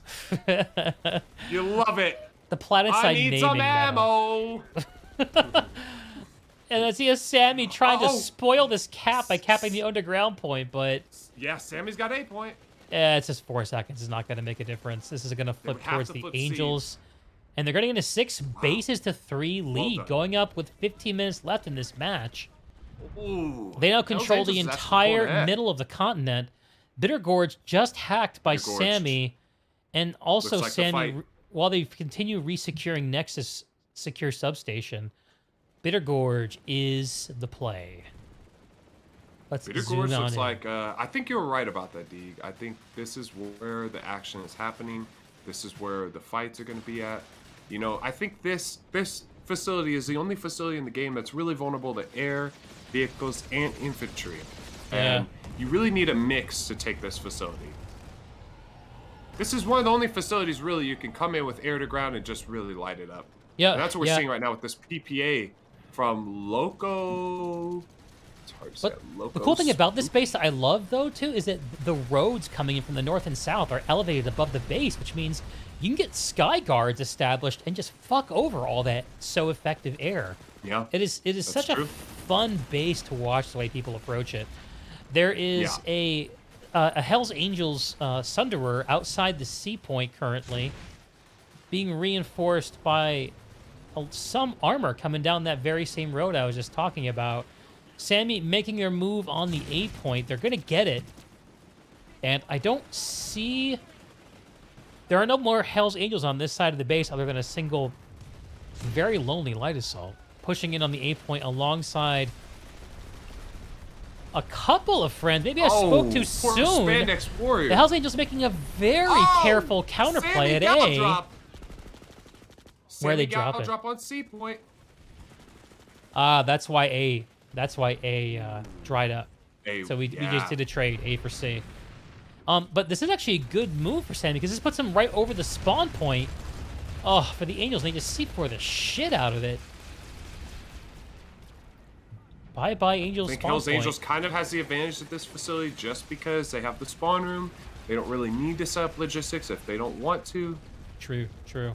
Although they do have another new Sunderer in place. Oh, on the other side of the map, Nexus Yeah. secure. We also have a push coming over here. Whoa, lots of air over here on the way over. Looks like a lot of SAMY air. And I think Hell's Angels might be on point. Hell's Angels is on point here at Nexus Secure Substation on the A point. Coming in here to check out this room. They are on point in here. You see Wanobi in here getting a clutch res. You love to see it. The SAMY Air owns the skies outside the powerhouse, while the Angels are doing the point hold thing. They have a minute left to take Hell's Angels over is looking this base. really impressive right now. They look good on the ground, dude. The Angels always look Yeah. good on the point. Yeah. Wow, and just silence here. SAMY just not able to really make anything out of that push. Just didn't really look coordinated enough. Looks like they need to bring a little bit more forces here for this fight. And there it is right there. There's the drop. I think it's a foul drop. I think we got some infantry coming in on the roof now. They're parking their Reavers. They're saying, look at our drip. Look at our Reaver drip. Yeah, Sammy's just love to moving see it it. nice and slow, but they only have 30 seconds to flip this point. They can't be too slow about it. Sammy needs to move quick on this, or this Here is going to comes- be really bleak. Half a squad dropping in from the top of the powerhouse onto door 1. There's no time to be coy about it. There's too many Angels on the point. There's no way Sammy can take this.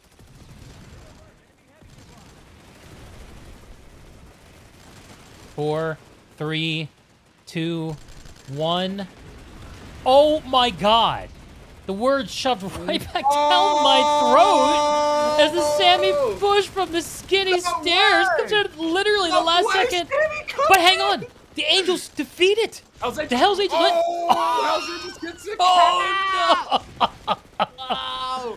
Oh no! That was awesome. That was awesome. Way to go, Sammy. Great effort there. When we joined this match, like, what was it, 15 minutes ago? It was 4 Hell's Angels bases to 5 Sovereign Army bases.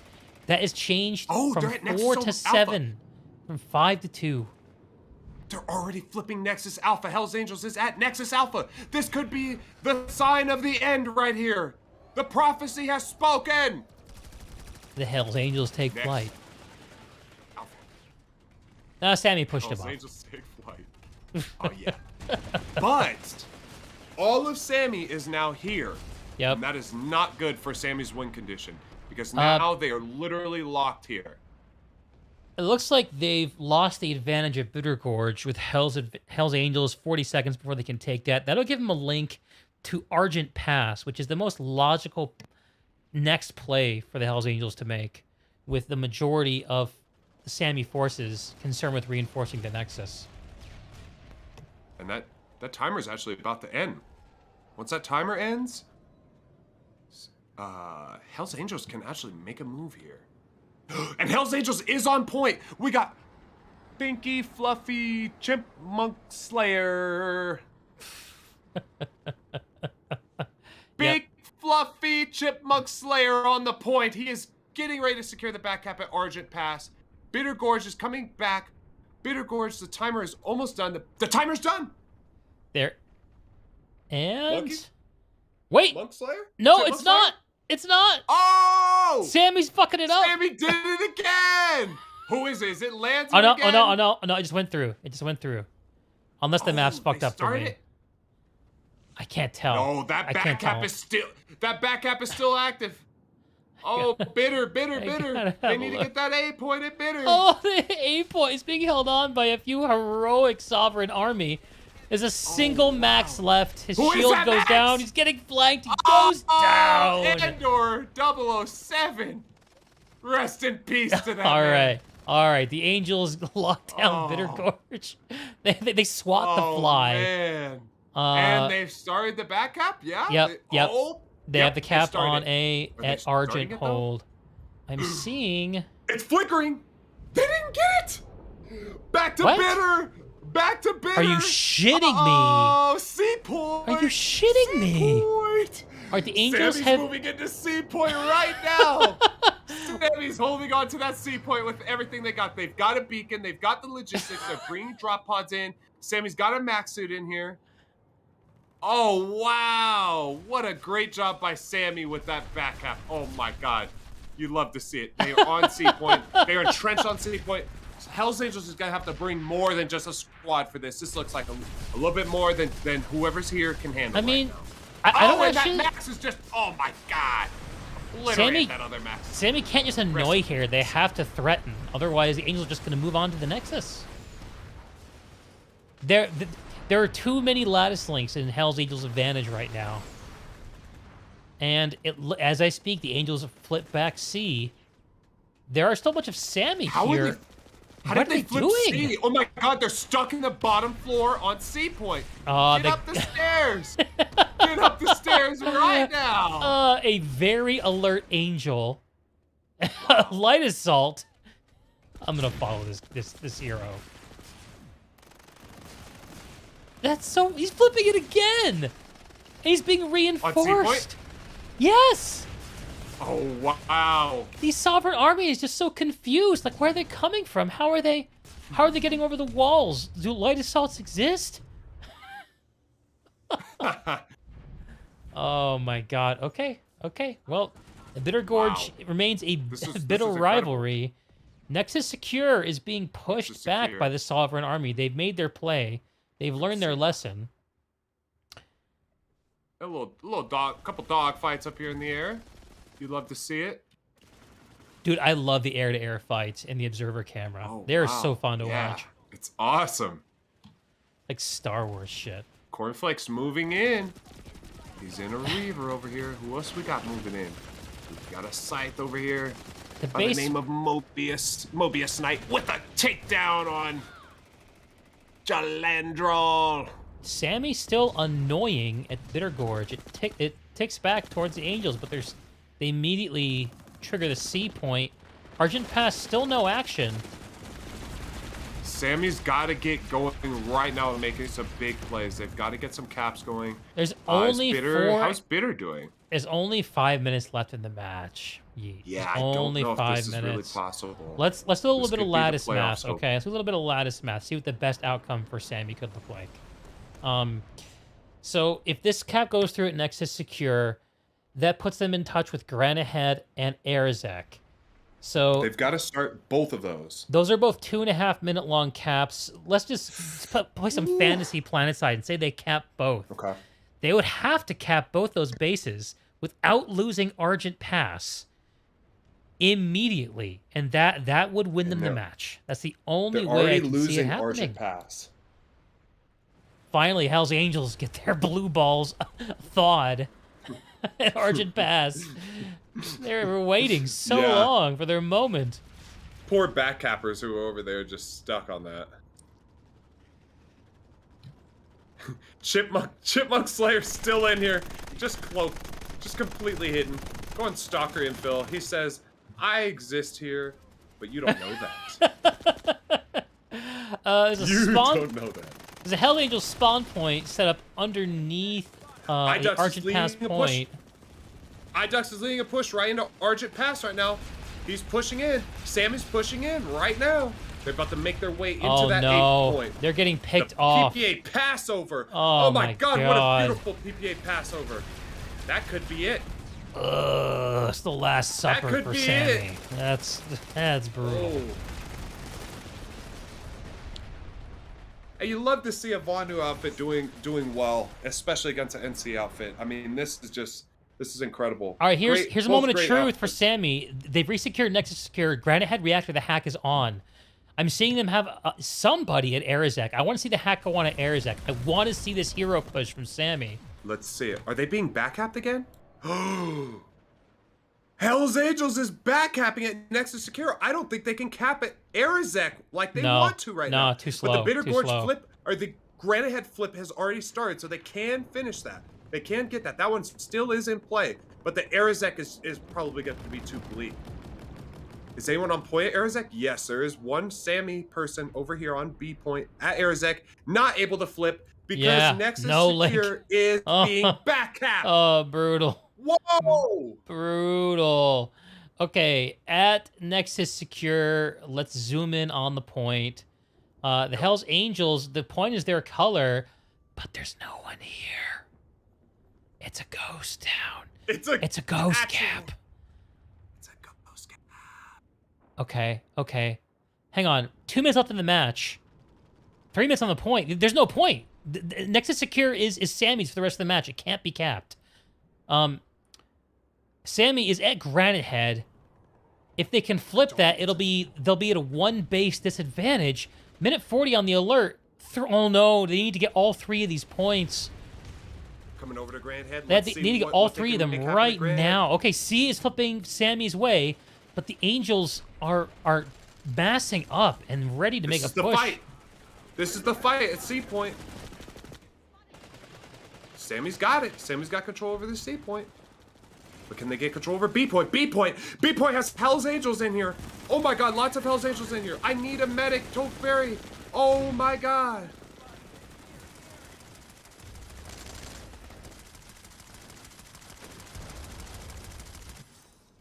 Wow. Sammy resecuring, and now a minute and 23. No, it's not enough. Well, oh no, you hate to see it. Even with all 3, the base cap timer is going to fight the alert timer, and the alert timer ticks down more quickly than the base cap timer. But Hell's Angels are spoiling it. Resecuring the A point, their mass Hell's Angels respawn. in full force. Hell's Angels is making their way in full force right now. All full platoon. It's an all call. Huge, massive battle here at Granite Head. With 30 seconds Amazing remaining, fight. Granite Head is where we'll finish things up. The Hell's Angels up 3 bases, 6-3. Hell's Angels pushing up. They're taking the high ground. Sammy does have the high ground. Oh, a beautiful orbital. You wonder how much damage it's going to do. This is a big cave. Let's see it. Boom! That was timed perfectly. Awesome! Wow! The Hell's Angels win, but they didn't score enough points. Okay. What a great game. That was a fun one. GG to the Angels. GG to the Sovereign Army. GG, everyone. Wow, Hell's Angels just really pulled that one. I mean, when we joined in, I think Hell's Angels had the lead, or they were down. Actually, they were down. Hell's Angels was down one base, right? And then they just really made some big moves right there. That was crazy. The bitter fight, and then the Argent back cap, got a little blue ball there, but they were able to get that one to go through. Yeah, man. Hey, let's see if we can get some interviews hooked up. That was such a fun match. Both these matches super fun to watch. So, let's think. Angels. I never actually got a confirmation from a Hell's Angel. Well, let's see. Let me ask. Guess you could put it in yell chat right now. If you want to. I don't find that to be very useful. You try to DM people directly on Discord. You could go with it if you think you can get people, though. And for Sammy, I'm already in touch with Zulfur, I believe. So that should be fine.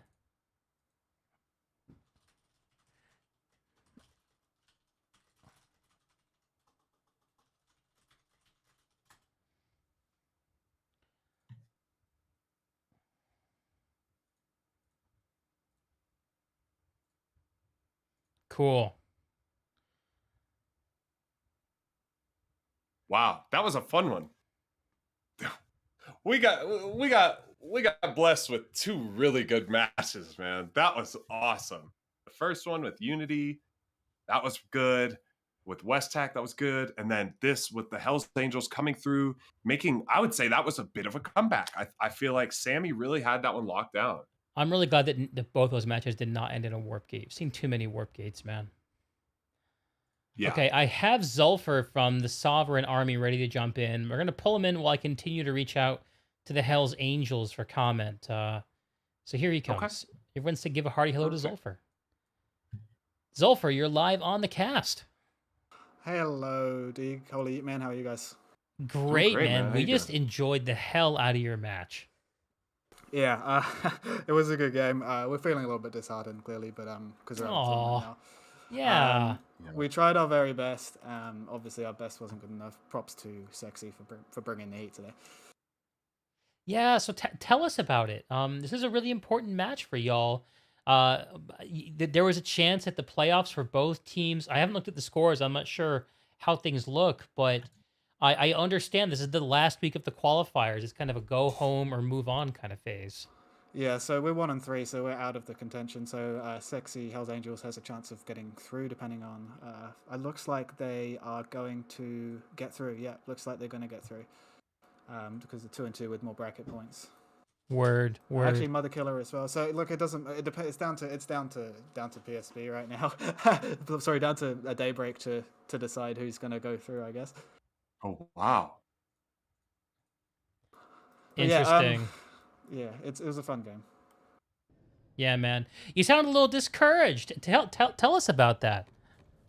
There was a lot. I was a forces commander, so there's a lot happening in the timers. I tried to turn it around towards the end, and if we had about 5 more minutes, I think we could. Yeah.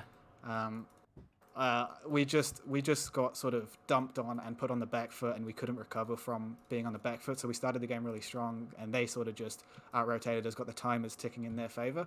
And when the timers are ticking in their favor, you're very much on the back foot, and we eventually got that back to our favor, but we were too many points down to actually recover. That's pretty much what happened. Yeah, I was just wondering, what are your thoughts on with that one of those last pushes there on Nexus Secure when you guys were almost able to flip it with 1 second on the board? What was going through your mind during that whole episode right there? We had planned for all of that. We had people. We actually, the way we set up comms, we had actual like a back capper comms channel. So there's 4 of us, 1 person from each squad who are coordinating spawn logistics and back caps. So we were prepared for that and we were ready for that to move to rotate as well. So we had backups ready so we could easily rotate back to the fight, and also that 1 second cap was super clutch. I sent 2 squads there, and then I was like, okay, we've got 30 seconds. I'm going to send someone else back in the hope that they can clutch it. 1 second, then the base flipped. That was the game changer right there. You're talking about our home base on Nexus Secure, right? Awesome. With Nexus Secure, where you guys came in and crashed and almost got it off of Hell's Angels. Oh man, just 1 second. That was just incredible. I had called it for Hell's Angels. I was like, "Yep, Sammy's too slow. They're not gonna get it." And then you guys just were fucking right there. Yeah. Ah. And how about that bitter back cap, man? That bitter back cap was huge. Huge, man. That was crazy. Well, thank you guys. Appreciate the cast. I'll enjoy watching it from your perspective later. Yeah, awesome. Zulfur, so I know you're disappointed at the result, but can you shout out anyone from your team who stood out? Any great performances? Any big contributors? Shout out to Lichgrave and Waffler for being awesome backcappers. Shout out to Decius for squad leading like a boss. Shout out to Trudius and Jack and Bryn and Husky Lord. They're my squad leads, and they performed exceptionally today. I do got to say, Waffler, we've seen a huge play from Waffler, just cycling through those phalanx, those anti-air turrets. That was incredible. Just using every little bit of that Nexus, man. Yeah, all good. Hey, I don't mean to dip. I've got to go and talk to some other interviews right now too. So you're a wanted man. Go do your thing, Zulfur. Thanks for dropping appreciate in. you guys. Big man. Have a great one, man. Yeah, you too, guys. Thank you. Peace. Very cool. I got a note from someone at the Hell's Angels. They may be able to drop it in a few minutes. I guess, yeah. So there's a little bit of interview chess happening right now. Okay. Yeah, I think I was able to get through to 1 person. I think they were able to maybe pass that word along, hopefully. Or maybe you were. That's awesome. Yeah. You love to hear the interviews after, man. You love to hear how people, what's going on in their mind, fresh off of the win or the loss. Sometimes right after the match, you're a little discouraged or you're a little upset, but it's just really important to just keep that character, build that character up, and really be able to just stand strong on your beliefs and how you feel about your outfit. You come in here, you got 47 people with you, and you just give it your all, and it can get it can get to you a little bit emotionally, and you gotta make sure that you stay strong and stay confident and stay do a posture check and say, okay, win or lose, this is what we did. We gave it our all. We left it all on the field. That's all you could really hope for. Yeah, man. And we definitely saw a bunch of leave it on the field mentality from all 4 of these teams this evening. That's WestTAC, Unity, Sovereign Army, and the Hells Angels. All four of these teams putting out big, we don't want to go home energy. We're here to keep playing. Yeah. Yeah. We're here to keep playing. And And that's one of the things that's tough, you know, is competition. You know, you want to come in here, you want to compete, you want to make big moves, and you know, unfortunately, that comes with losses too. You know, but really, really well fought season here for SAMY. I think they did a great job this season. They really, really made a huge impact. Made a lot of big plays. I think I casted their Unity match, and they had some big plays in that one too. Just unable to make some big plays there in some key moments. And I think a lot of this comes down to timing. I don't think it's necessarily as much as like, you know, I think really, but timing. I mean, the timing on how much air you have, the timing on how much you're going to be pushing what facility and where and when. And, you know, it's really back and forth. You know, a lot of the times you love to see the back and forth. The warp gates, you know, they're kind of rough. It's kind of rough to see that, but WestTAC, man, today they really showed that you can make moves after that. I don't know if you can come back from the Nexus push, but you can at least play a good game. absolutely, dude. Absolutely. So I'm hoping we're able to get someone in from Hells Angels in a couple minutes, because I have reps from Unity and from Western Tactical waiting in the wings. Ooh, yeah. Is Muddy Pants on? Yeah, Money Pants is going to come talk to us. Oh, perfect. I think he must just be half an hour ago when the match ended. Hopefully he hasn't fucked off and gone to get dinner. Yeah. Yeah, how'd you feel about the matches? Like I mentioned, I'm really glad that they didn't end in warp gates. I think it's really startling how snowbally this map can play out among teams that seem quite even. And this was a great example of it. Watching the Sovereign Army and Hell's Angels. You know, when we came in, it was dead even with Sovereign Army with a slight advantage, but Hell's Angels was able to parlay a couple of really strong moves into just control of the lattice and turning SAMY into responders instead of aggressors. And once you get on that back foot, which is the exact word that crap, what was his name? That the gentleman from SAMY's Zulfur. Zulfur? Yes. Zulfur. Okay. Meeting a lot of new people today. Please be patient with the streamer. Was saying on the back foot. And yeah.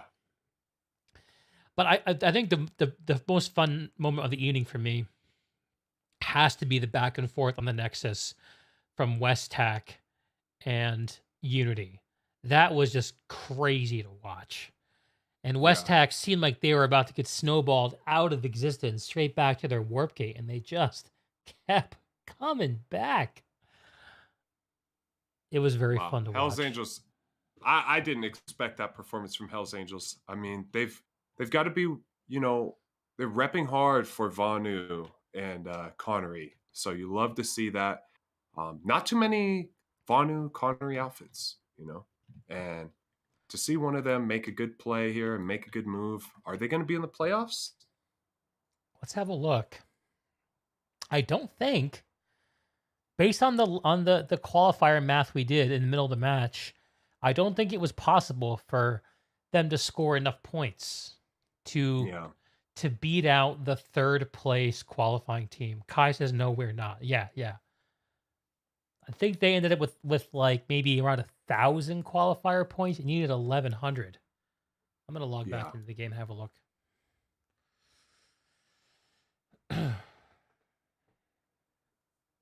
Think is PS2 alerts more updated than? Let's see if PS2 alerts is updated on it, because I think PS2 alerts has it a little bit more updated. Yeah, I think they just got under the cutoff.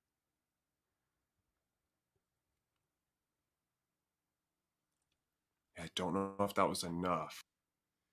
I think Fate of Connery is going to get into it, right? Fate of Connery, and then Mother Killer. I think Fate of GTA. Connery was the outfit on the chopping block. They were the 8th place team, it looked like, going into this match.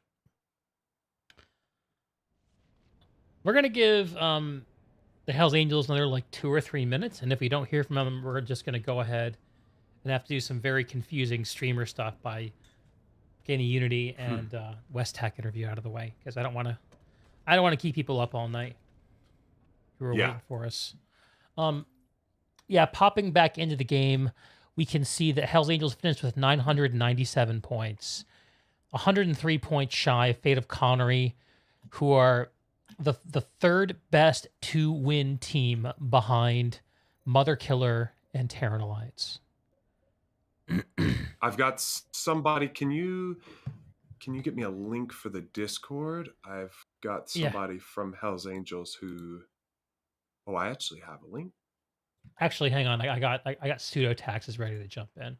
Let me pull him in. And if you want to, Pseudo, yeah. If you want to if there's someone else, another leader that wants to jump in, I can give you another link you can send. Cool. That'll bring him right to the call-in channel.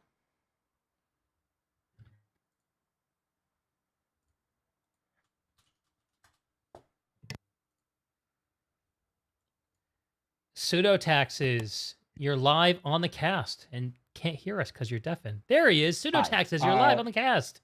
Hello, can I get a link to whatever stream this is? Yeah, definitely, dude.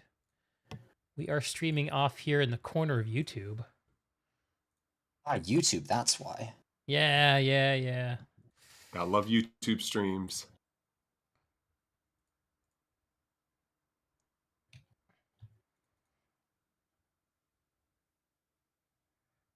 How are you feeling from that match? Hold, just give me 2 seconds. Need to ping a person. Yeah, I think Mandtraion wants in too. Pseudotaxes, should we pull him in too? Yep. Okay. He's our Bravo lead. Great. All right, we pulled in Mandtraion. Mandtraion, you're live on the cast alongside Pseudotaxes and myself and TheHolyYeetMan. Hello there. Anyone else from the Angels we're waiting for, Pseudo? Not from our end. I don't know about Sammy's end. We just talked to them, and they had to run to another interview. A lot of demand for the interviews after these matches. Yes. Big man. So congratulations on your win. Thank you. Thanks. Tell us how the match went. It went.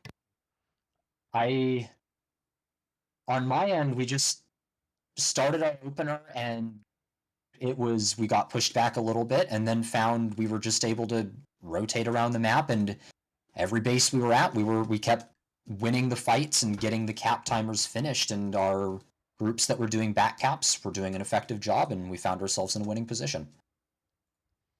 That sounds like the way to go. What made that possible?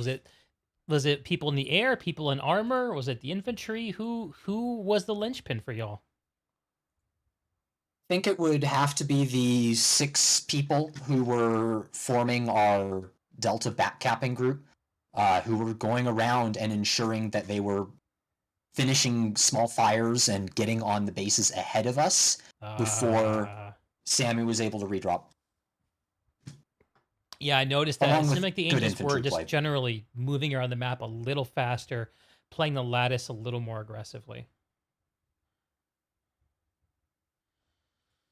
So, break down for me y'all's roles. Pseudo, we had a chance to talk to you last week. Maybe you could introduce Mandtraion and his role to us. So, myself, I am Alpha Lead. I was leading one squad, Alpha Squad. Mantra was leading our Bravo Squad. Both Alpha and Bravo were our dedicated infantry groups. Mm-hmm. And it was just, we were both at separate bases the entire time, or almost the entire time, occasionally at the middle base together. And it was just a matter of holding points best we can. Yeetman, what have you got for these gentlemen? What was going through your head at that granite head push that you guys had? Which one? Yeah, that we were Yeah. going ahead like 5-6 times. I really love the ending with the orbital and everything. That was probably the most beautiful ending that I've seen. And another key moment too was the Nexus Nexus Secure storage push or storage Nexus Secure Substation. push substation. Yeah. Nexus Secure substation where you guys almost lost a point with, what was it, 1 second left on the board. That was crazy. What was going through your guys' head during that? No, at Nexus Secure, we lost the point entirely. They just didn't get a back cap up. Yeah. I maybe we didn't lose the base, but I remember losing the base.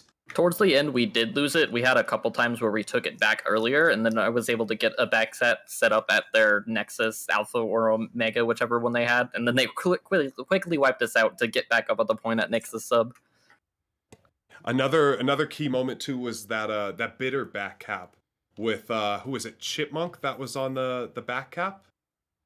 He was one of our. He was in Charlie, technically the air squad, but he was PLing. Wow, that was a really good back cap there. Got a little blue balled there, but was able to get it locked down. I mean, Sammy just put a really strong presence on that C point, but you guys were able to just keep flipping those points even though they were on there. What was the key to making sure that bitter back cap didn't go through there? Be a question for Mantra, I think. I was never at that base. A lot of our purpose there was just to keep spinning the points. We could see wherever they're coming from, so it was just like, all right, they're capped on seed. Let's go around and get their cap done and undo all their work. And then once we had that set up, we already had at Bitter Gorge, we already had Peak over there ready to flip the point and get that rolling for like the last 5 minutes, which we didn't get for the alert, but we came very close. And Deeg, who was the light assault that we were following for a little bit there? Oh, I called them out. I can't think of their name. Yeah, Shout out to there was that a light assault that was at Bitter. Yeah, there was just one of y'all's light assaults where The light assault at Bitter harassing the would've C been point. I'm guessing Were it would they- be fully auto or I think Sweater. Owl. No, Owl. Owl. Yeah, I imagine Sweater was it'd be out Owl. this match. What camo were they wearing? Do you remember that? It wasn't remarkable. They were using the armor with. Oh God, I'm useless. Hold on, I'm watching the cast now. I should just find Was it. it a white camo or not?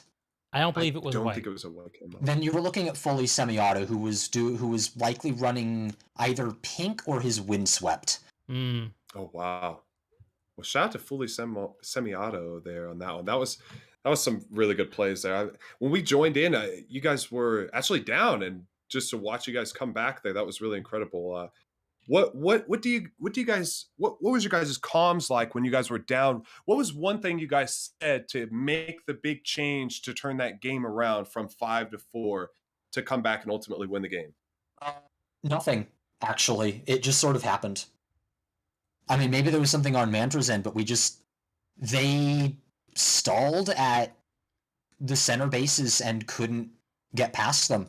And then we just ended up taking them back. I think it was the back cap at Nexus Secure Substation that we held for a while that kept their pop and let us get the center bases back. Yeah, we held a lot of the enemy pop at Nexus Sub and at Bitter Gorge, just so we can get a better hold of the rest of the land. The comms were more stressed out in the second half when we were leading. Yeah. That's usually how it works out, right? I think, I don't want to, I'm not here to criticize Sammy. They did a great job. Their infantry was good. Their pushes were coordinated. Their drops were excellent. The air was oppressive. Their air did a really good job at keeping us indoors and unable to push angles, unable to kill Sundays. I think one thing that helped them on their opener that I didn't see a single one later in the match, maxes. We were bullied by their maxes on the opener, which kept us from gaining traction. And then they didn't pull another max for the entire match that we saw, or that I saw. I don't know if Mantra saw any.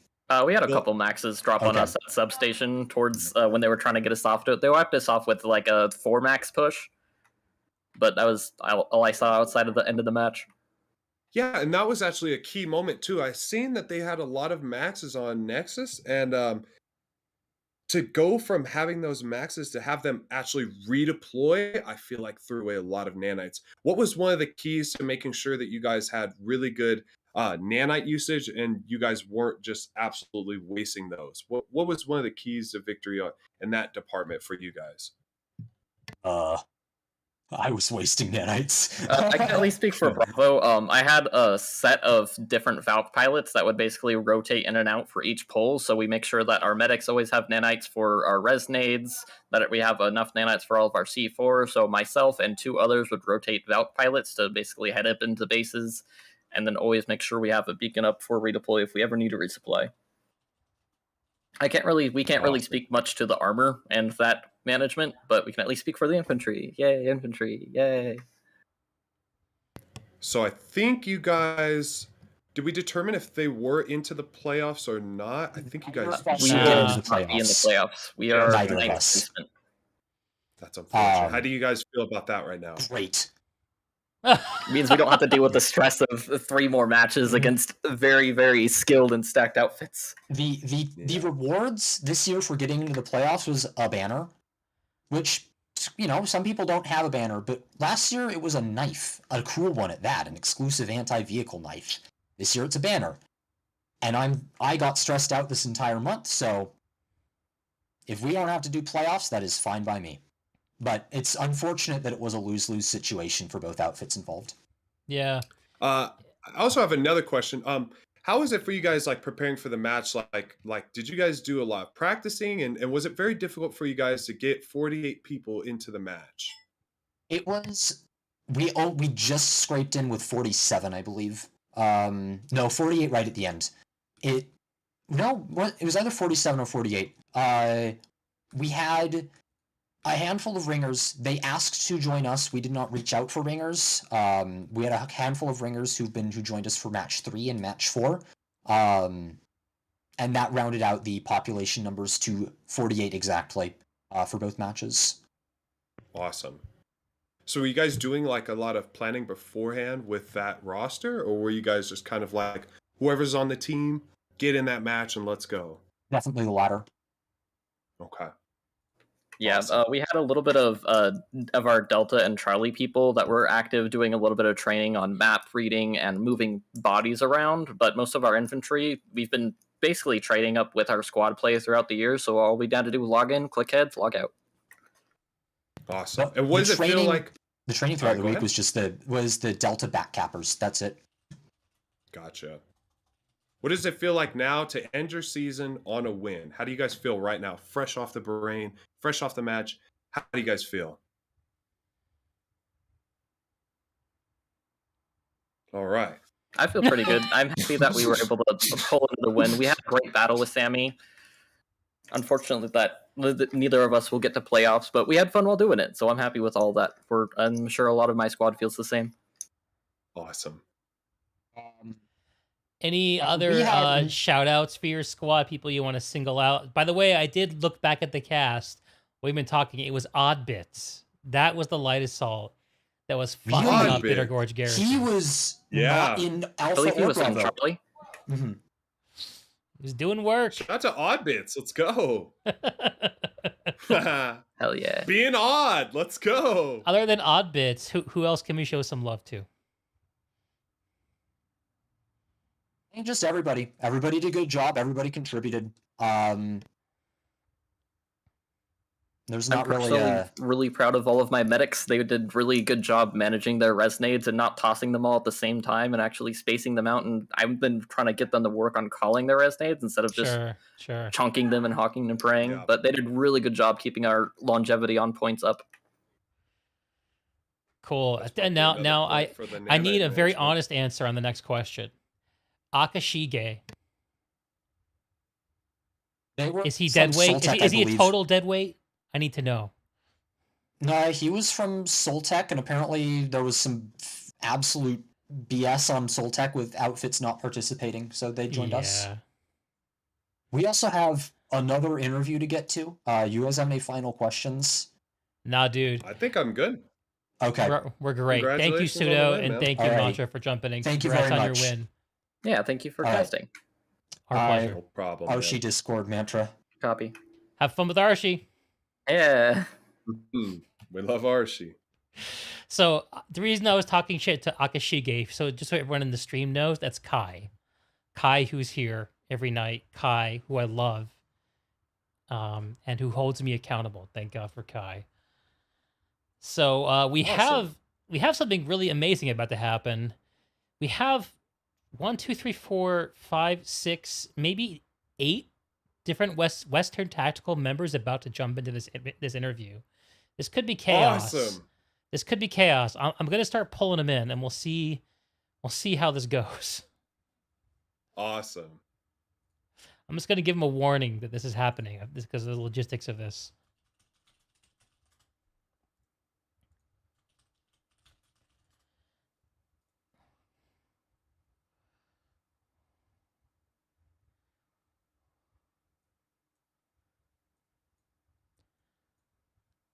Money Pants, you are live on the cast. I am dragging in your brothers and sisters as we speak. I think everyone's in. Western Tactical, y'all gave us the most amazing match I saw all weekend. Hold on. I'm just telling the guys to accept the server terms to get into the chat. Yes, it was Oh a yeah, cool there's that match. thing. Forgot about that. Yeah, I couldn't get What in. a great match, man. What's up, Yeety? What's up, man? How you been? I'm doing great, man. How you doing? Okay, first off, Go Hard Gaming. Can I get a Go Hard Gaming? For Let's in the go. Chat, please? Yo, let's go. Go Hard Gaming. Go Hard Gaming, baby. Go Hard Gaming #1. Let's go. So sorry, what was the question? How'd the match go? Well, obviously we lost. We could have done a little bit better, but considering that we are a public quote-unquote Zerg fit fighting against a quote-unquote stack fit, and we didn't get warp gated and even pressed out of our warp gate, and we're on course to take a base. Not bad. We also executed our opener perfectly, which was great.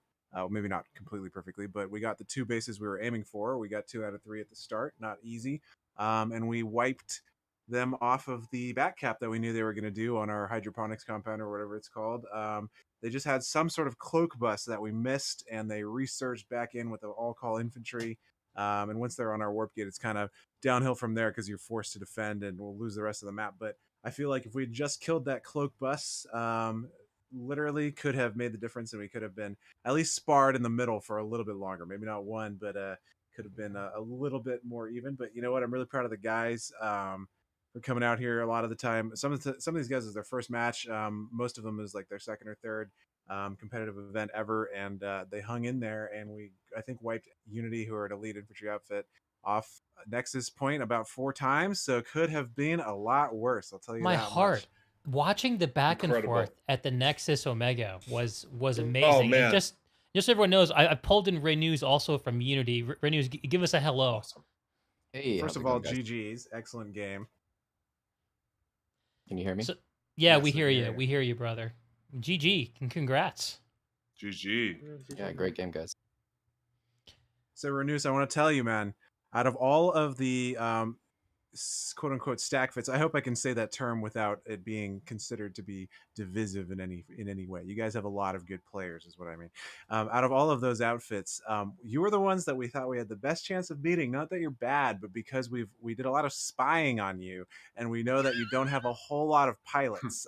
You even said it yourself in the Vikings post-match interview. You gave a lot of intel on your team there about how you only have 6 to 12 pilots and things like that. So we were going to try to air max it and defeat your infantry in the open play, but you guys countered that heavily just by basically forcing it down to the ground, getting inside that powerhouse, and we couldn't really do much once we were in there.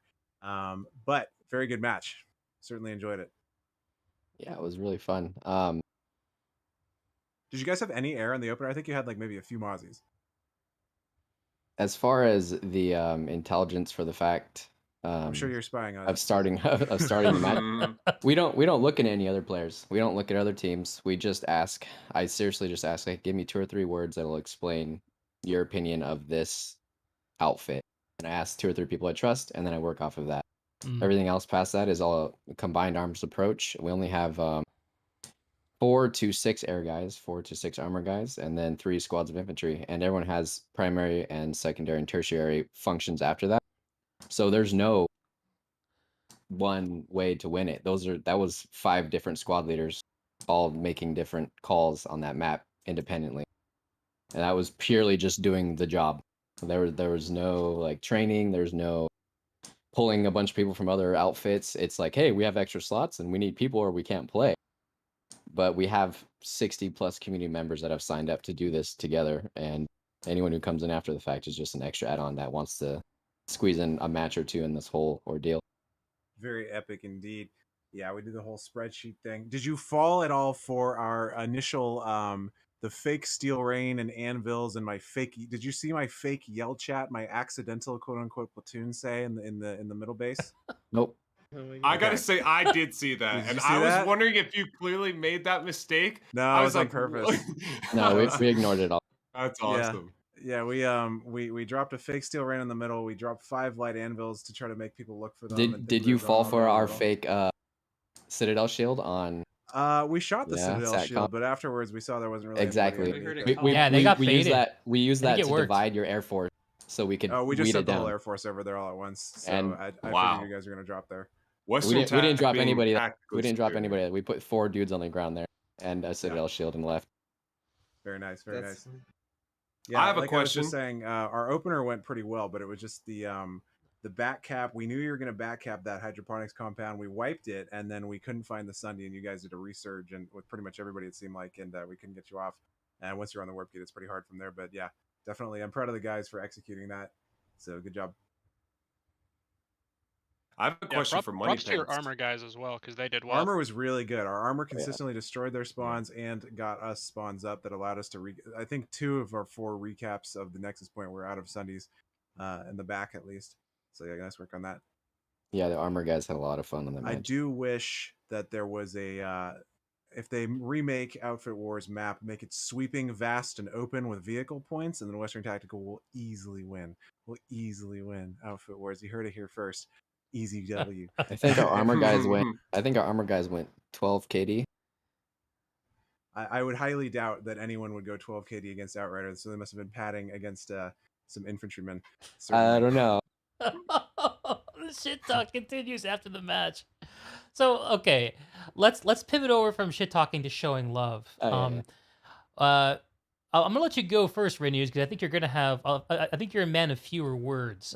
Show us some love to some other folks in Unity. I know you said you're a group of independent-minded squad leaders doing your own thing, but surely there must be some standout performances you can call out.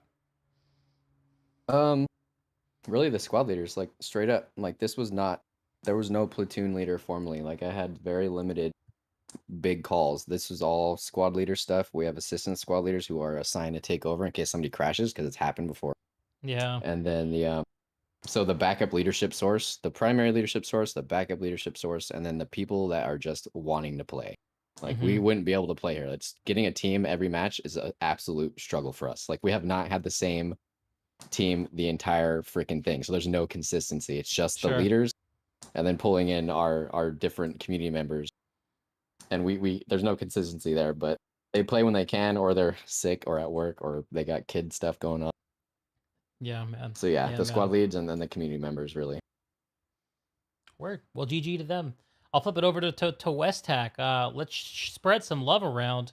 Who made this thing all work? Who made these crazy ass Nexus charges work? I don't want to take too much credit, but kind of a lot of me, and then also Kenyon, Big K out there. I wish he was here right now. I think he went to bed. Big K was going ham, and then my squad leads, Yomama Pro and Ghosty, of course, Ghost Echo, one of the best. I will say, I felt like we had a little bit of a first competitive exposure type panic moments a lot of the time, where our squads during our practice during this week were very, very tight, but then during some of these pushes, they were quite loose, and I think that just comes from a lot of the times the first time against a team that's this good, and people start to just sort of default to their monkey brain dopamine chasing. But even given that, we did wipe them, so you know what? Could have been worse. We just need to expose them to more stress. We need to have more stress tolerance by doing scrims and stuff. But fortunately, we've been able to generate interest for the first time in doing things like lane smash scrims, and just even on live doing more coordinated squads. Most of the time we just run a platoon with one platoon leader. Everybody just kind of hangs out. Doing individual squads and having more defined roles and having more goal oriented high speed play is something that we want to just incorporate. And we figure if we do it for a whole year, we'll benefit from being on the low end of the diminishing returns curve of improvement, and we will easily win next time. Easy W. You heard it here first. Only if we try and want to, though. And if we lose, it'll be because we didn't want to. That's funny. Because we didn't feel like it was worth the time. No, I'm just kidding. Yeah, either you win or you're not really into it. I get it. So, right. Well, you got to do the Picard thing. Is if you can't win, you say the whole competition is not even like you denigrate it. Trash talk everybody if you can't win. I think it's a little harder to do this season. I think that was really easy to do in prior seasons on Desolation with the 3-team format. This 2-team format, it's a little more clear cut. It feels like. Right. Well, I don't want to bring drama into this, but there was a certain outfit on Connery who the second they found, I was in the platoon on TR listening when they found out it was going to be 1v1 this year, and they all immediately said, no, we won't do it. And I asked them why. And they said, well, because there'll be stack fits and Recursion will win. And I say, okay, but you can play and you can have fun and you might win some matches against other outfits. And they just go, no. And I just think that is a bad mindset. And I want to salute Elkoff. Even though they lost, I think, every match. I don't know how they did against wildcards. They honorably participated and lost anyway. And that is cool. Yeah. I respect it. I think that's what it's about. The competition, man. With outfits like Recursion, I think getting that exposure to be able to play against those type of outfits is really what your outfit needs to grow. Whether it's a win or a loss, just getting in that match and seeing the level of competition that an outfit like Recursion is at, it puts you on a whole different track on how you need to prepare for your next match, on how you need to prepare as a competitive outfit. And it kind of kicks you into that high gear that you need to.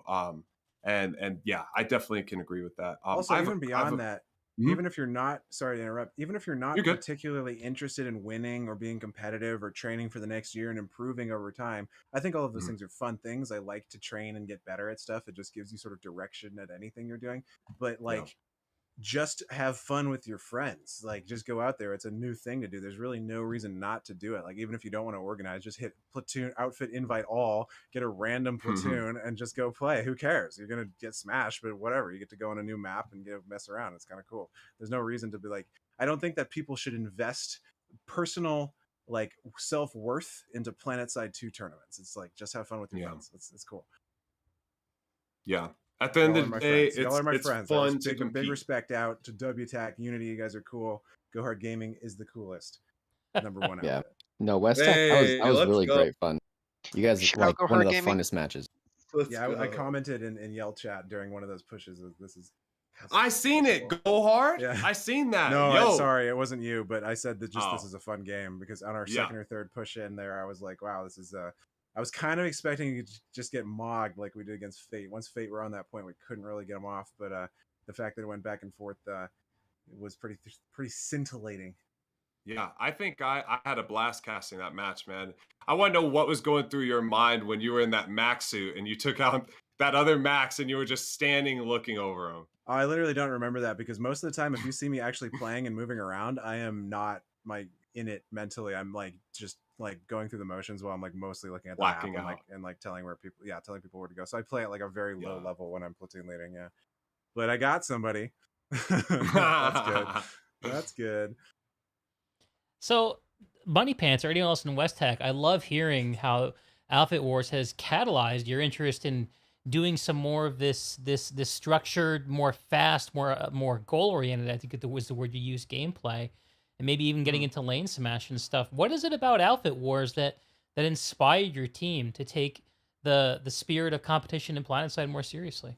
Oh, just it's accessible competition. So what I mean by that is, in the past, getting onto Jaeger, people don't know what it is, most of the guys, and they're like, oh, we have to train and fight against really good teams. But it's mostly not. It's mostly just that people there's a barrier to entry that's like, what even is this server? And it's just a lot of effort for me to DM people and explain it to them and schedule it. So it's just it hasn't been worth the time. But Outfit Wars is on live server. You use a regular account.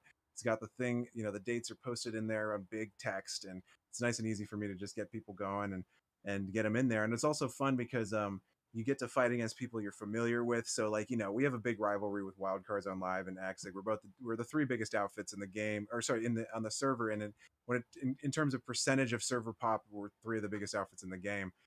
If we were on a bigger server, we'd probably be the biggest ones. So, we were like, we always talk about like, I hate the wild cards. We don't really hate them, but every week we They're fight a rival. them. And it's like now finally, instead of them having 96 plus people and us having 48, and we don't really know who's better, we get to face them and we can crush them. And it's like, it's cool.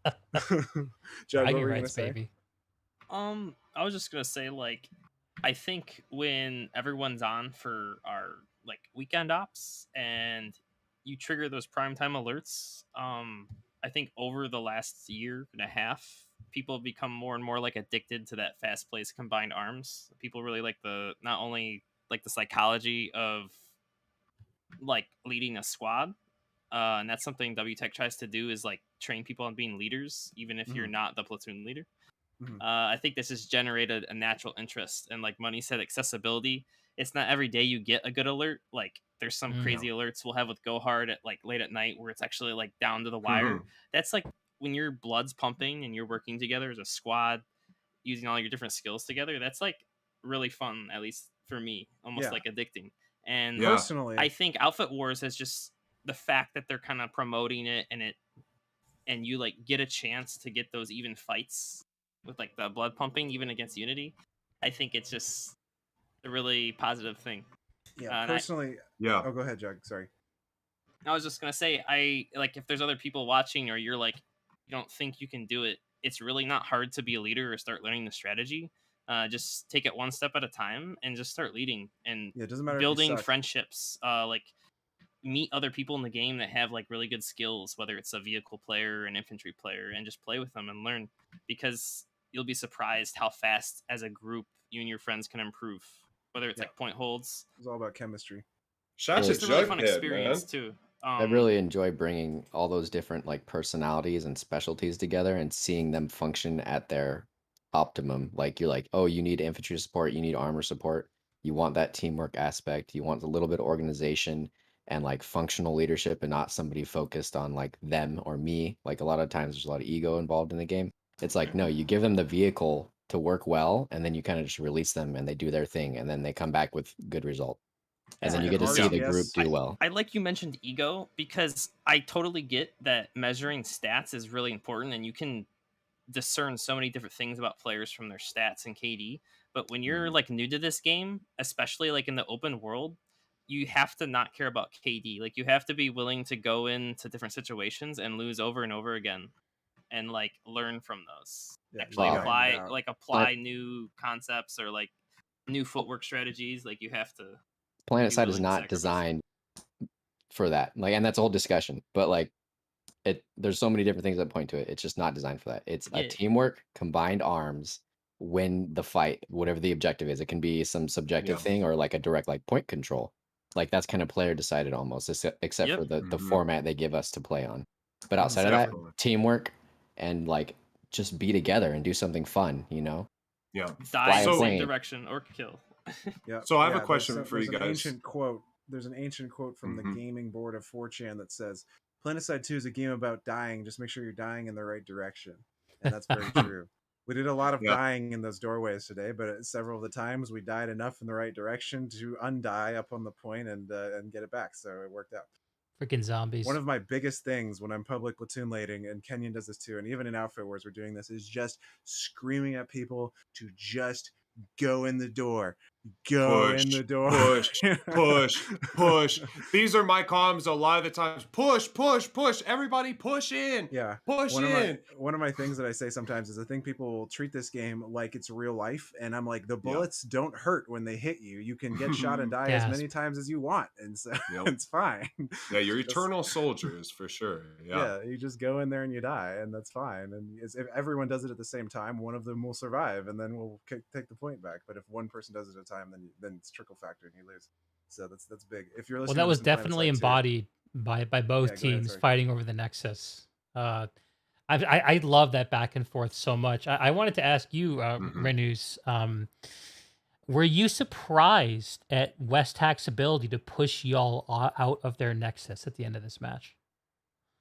No. I expected WestTech to fight tenaciously and that they were gonna have like a good general broad set of skills. Like you don't come to outfit wars without having people who are motivated and like interested in playing the game. So if you write them off earlier on, you're setting yourself up for failure. Like you I can't was surprised. underestimate your enemy. Can I Yeah. say I was a little surprised? As far as like the point control stuff, like we had 12 dudes in the air and in tanks when they came on the point. So that was 3 squads on point. That wasn't a Mm. platoon. Mm-hmm. We had 3 So squads on point too. We pretty much kept our air squad up, killing Sundays the whole time too. and then you get the NC proclivities there. Like we got 5 NC teams on our outfit war thing, Mhm. right? They're all there for NC functions, and you know what I'm saying. Like they have a powerful indoor presence. Like you can't really deny that too much. And Mhm. you'll see in the stream, there's like 3 or 4 TR maxes, and they're backed up away from the door, holding down a Mhm. lane of fire and plugging it with the high volume of fire. But they can't compete with a shield. Like you're an Yeah. immortal, and you come in, you got a scat max, and you fucking wreck people. Yeah, they're And not then you tuck in the frontliners. corner, Mhm. and you get that medic ball going, and that medic ball will bring like any group of players with res grenades, 12 of them, they will be there. Like it's so hard to displace them. So you get both of that in that room, and you just have that good punching power for the NC. Like it's Mhm. solid, it's great. Like it's not something you can argue against. Like that's one of their faction specific things that survived to this day. All the nerfs, all the changes, all planet side shit. They do well inside buildings, and that is a building, and everyone can focus there. And when you have that unified leadership, you have that unified push, and then you have those specialties in that house, you're gonna have more victory than you're gonna have loss. So to me, that situation was not surprising. I was laughing, I was having fun. We were trying to grenade them out, but there was just so planet side. I'll be honest. I was a Unify. little bit surprised at our ability to continue. Every time you guys reclaim the point, I was kind of thinking in the back of my mind that this could be it, just because of just the experience level that Unity brings, and kind of the bad experience we had against Fate, who are similar. But I was really this is an area I'm really proud of the guys. Is that one of the sort of aspects of our outfit is that we like to engage in suffering, and we like to just grind things out, and we're just like every time we're just like just going again, and like even at the end of the match people were like knife fighting, we're like, no, we're gonna keep practicing, like keep hit us as hard as you can. I want to suffer. So but yeah, I was really proud of the guys, because like seriously every time you guys get in there I'm like uh-oh, but we pulled it out, so it worked out. Yeah, no, that was fun. Like our guys, like you're not going to see like all that exact dissection like you would from like a really solid like competitive team where they assign you to a spot. They tell you to do a specific thing, and they play competitively, and they have like this amazing, like your cursor needs to be here, your sensitivity, like all this crap. You guys are pretty That's not competitive. present. That's not. Like in Nope, terms we're not. I'll tell you check, right now. check, On public no, record, Unity is not listen, competitive. Listen. And that's I'm very one of the autistic, and I've founding. pulled a lot of the data, and like like I know like the average play time per play, and I even like look at alts and stuff like this, and I have like API stuff that I can do this with. DrMoneypants, man, getting into it, dude. Like the average, Share that. the average like time in PlanetSide 2 between teams is very, very telling. And even if you guys aren't quote unquote competitive in terms of your like fine tuning this, just like the average Unity player is like Araxiumed out. And like the median Western Tactical has some guys, and we actually have some guys in the top 2 and 3 of the kill board, so we have some very elite guys, but then our median player is not nearly as experienced. So that's why I'm so proud of the guys. I'm not trying to denigrate you guys in any way, but what I mean is like we are able to go against teams that have like sometimes it's like 4 to 10 times more hours in PlanetSide 2 on average, and do pretty well. So that's why I think in the end we facilitate leadership, and they come to play with a team. That's all we do. Whether or not they do well or not in that capacity is up to them. Yeah. Okay, I have a question about that. How do you guys go about delegating leadership and training up future leaders and promoting from within? What is your guys' process on that? Start with Money Pants. No process. Basically, I think that if you're an alpha male, you just go and do things. And if anybody asks me for promotions and stuff, I'll just go, dude, what have you done to deserve? What are you doing? It's just like, I want to be promoted.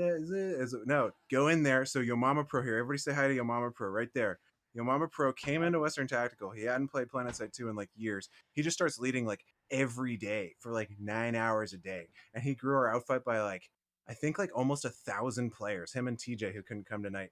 And like, I didn't even have to log in for most of that. And he's just going ham. He just goes ham every day. And I'm like, of course you're promoted because you're a sicko beast, you know? So you just do things. And I think this is a good analogy for life is like, don't ask people, just do it. Dress for success and execute. Love it. I'll add that like I said before, we really try to promote it. Like a lot of people when the night's kind of winding down and there's a good squad leader who says, "Oh, I'm going to bed," and then no one wants squad leader. That's like, we'd always try to like say, "Just take it, bro. Just start leading. Like, don't even sweat it. That's your time." And then people who like it or keep doing it, like Money said, we just filter them up. They go beast. They go beast mode.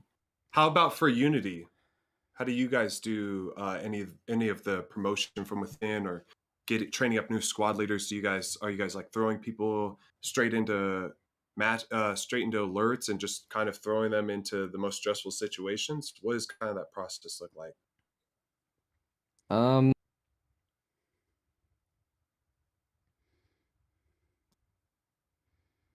So usually from the ground up, we look at these people and we don't pay too much attention to like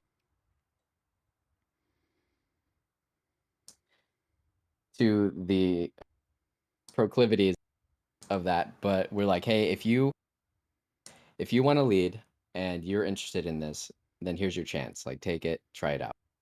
And we give them a role, a team lead or an assistant squad lead and a squad lead. The squad leaders are usually the most senior guys, and then after that, they kind of follow around that squad lead or those team leaders, watch the assistant squad lead, and it just kind of naturally happens. You plug them in where they want to be, and you let them do their work. If they are interested in leading, they're usually going to drift towards that. You can't really force people to be something they're not. And so when they start shining in that situation, you give them tools to be successful. Like, hey, consider setting up your comp like this, consider that. Like, you just mentor, coach them along. If they fall off the wagon, whatever, we don't force it. Like, if you want to lead, you're going to have an inclination to. It's not hard to see that, like being an older player in the community. If they're successful, they are. If they're not, they're not. It is what it is. It's a video game, You have to have ultimately. the Sigma mindset, right? Awesome.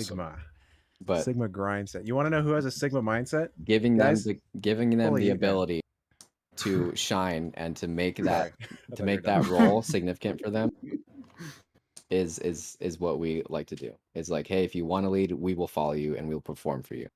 And we'll try to give you a good experience. And if that drives them further and then they become something great, then it's fucking awesome. Then you beat them physically if they fail, right? That's what we do. Carrot and a stick. Don't forget, Money. Not everyone here is NC. They don't get that luxury. Yeah, so Western Tactical actually has rented out this huge warehouse where for the past 3 or 4 months we've been all gaming in a giant gaming hall with identical computers. And it's like they do these things like gaming hostels in Asia, right? So like we just made a really big one. And so if I want to, I can just walk down here and just beat on John for not winning the air battle fast enough, and then he learns. He learns very quickly. Right, John? Sure. Yes. Sure. In all due honesty, speaking of air battles, y'all Unity players, god damn, y'all play good. Shout out to the Unity Air. GG. You guys were fun to fight, and it was interesting. There's a lot of good exchanges. Yes, Word. Renuse, I want to ask you guys y'all. gonna win the whole thing now? You better win the whole thing. Yeah, that's what I want to ask about the playoffs. What's never surrender. What's your feeling about going into the playoffs, Renuse, and the other Unity folks? We're just here to play, dude. Like, seriously, Just like win. we came in to It's very zen of you. We came in to bring the community together. That was our objective. We're like, hey, we're doing Outfit Wars. We're going to lead it as Unity. Like, we want to have people together playing a game together, and we're going to provide the leadership. And we just went. Like, there's not like, oh, we're going to go get gold. We're going to get this or that. Mm-hmm. It's like, yeah, we're going to go in and we're going to fight and we're going to represent and be that what it may, like whatever happens. And we're going to take the appropriate planning and kind of like see what the enemy force comp is going to be and know how they behave on live, and then know that it's going to be an isolated We battle saw space. your Mossies watching our galaxies.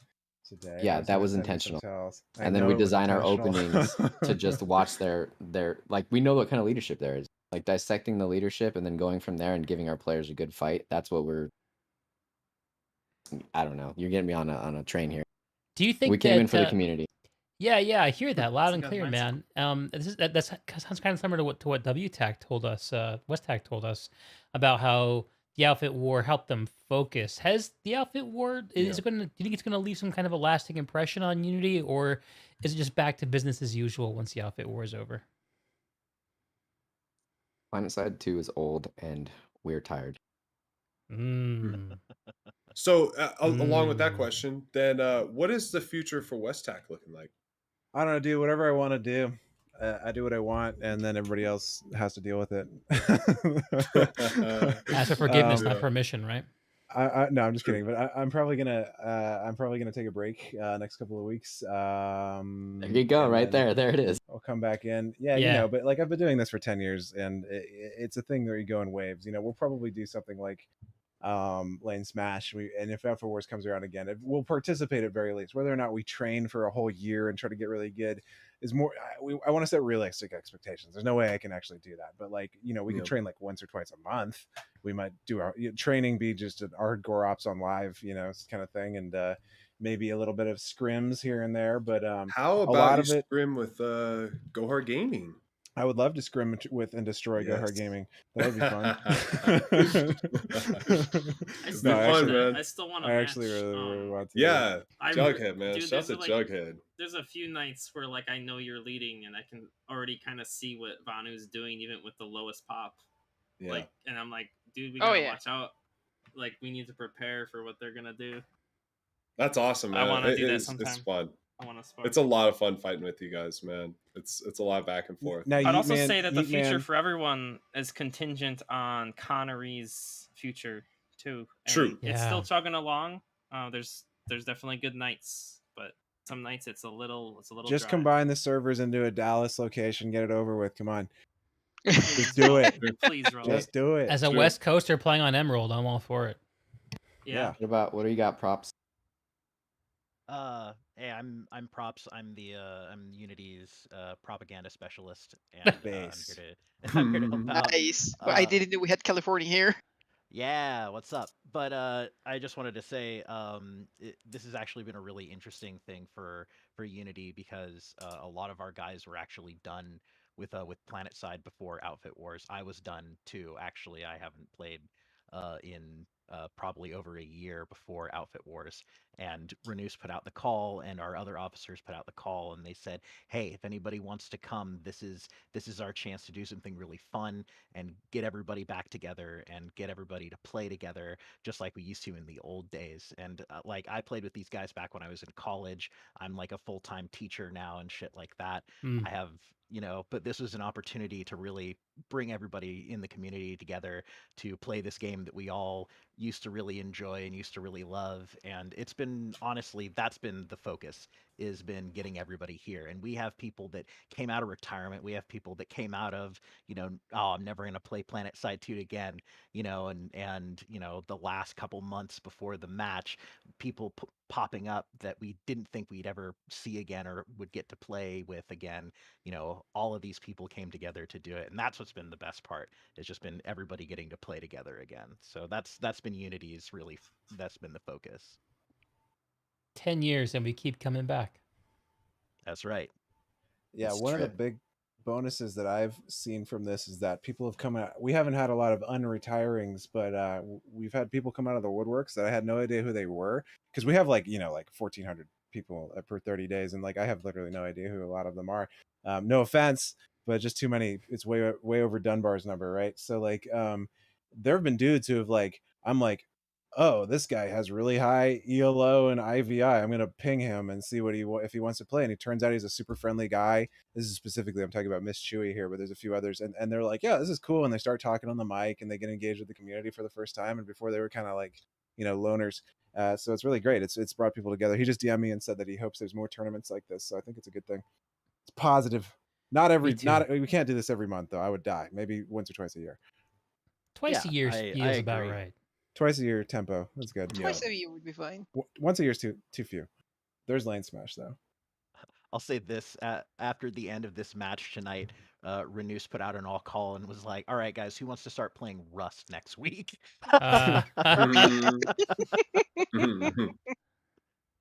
I think you guys, if they're gonna seed the playoffs, you guys will play TTA. If they keep doing the Swiss things, you'll play Dire. I think you guys could beat TTA. They have a lot of air, but I think that on average your quality is better. What do you guys think about that? Who would win? You or TTA? We're not gonna mess with it. We will take it as it comes. Okay, but if you had to bet, if I had a gun to your head, and I'm just pick one, pick one, pick one. I'm betting on not being part of PlanetSide 2 toxicity. That's not toxicity. It's just a pre-match prediction. Everybody does this in pro Negative sports and Ghost stuff. Rider. Okay, I pick you guys over TTA. Barely though. TTA are pretty good, but not. I think you guys will beat them. We really. I really like appreciate your TTA, philosophy, and Renuse. Can I ask you a question about it? Is it more out of avoiding the noise and the negative feedback, or is it more of a personal stance to just take what comes? Which is it? We're avoiding negativity. I don't want to invite any bullshit into our circle that we don't have to deal with. It's been a big problem for a lot of communities on PlanetSide 2. And then from a tactical standpoint, it doesn't make much sense. We have people that are going to worry about the force comp and all that other stuff, and delegating an amount of emotional energy to imagining who's going to do what is not conducive to a good time. Like it doesn't equal a good effort. How much emotional energy? How much emotional energy does it take to make an Outfit Wars match happen? You got a lot. You got to coordinate with all these people. You've got to reach out to players that you value. You got to weigh rosters. You got to either choose to or participate in the stupid politics. You know what I mean? So it depends on how much you care about your community and the community at large. But it definitely think it's significant, and that's why I wanted to get that shout out to squad leaders and the community members. Like you can't do it without them, and if they're not on that same path of thought, being positive, having fun, and focusing on like performing well within this limited landscape, then you're not having a good time. Like you're not going to have a great result. It's the mindset. Sounds a lot like another outfit that I know. The number one most positive gaming community in the world. Go Hard Gaming? Nice. Yes, dude. sir. Nice, dude. HolyYeetMan, do you lift? You sound like you lift. Yeah, I lift. Bro. You sound like he lifts. HolyYeetMan, would you, in 1 year from now, engage in a celebrity boxing match against me for King of Connery? Would you do that? A celebrity boxing match? Yeah. You know how I don't like think YouTubers you want these hands. I don't think you bro. want these hands, bro. I've never boxed before. We gotta get in the same weight class. You know what I'm saying? What's your height and weight? Like about 6'4". Are you really? About 200 pounds. Bro, I'm 6'8". You are not 6'8". Yeah, it would be a heavyweight slugfest. Let's actually do this, dude. Let's actually do it. is. It's kind of terrifying, by the way. That's no crazy. memes. We might have to set it up, man. And then whoever wins fights Picard. Whoever wins fights Picard. All right.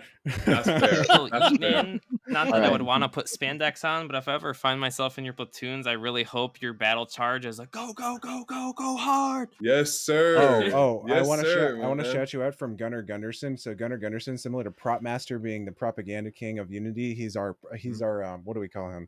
The morale officer. Morale officer, yeah. And his main specialty is he just goes really close to the mic and screams. So when we were watching your first stream against Elkoff and you guys were taking turns just screaming, "Go Hard Gaming!"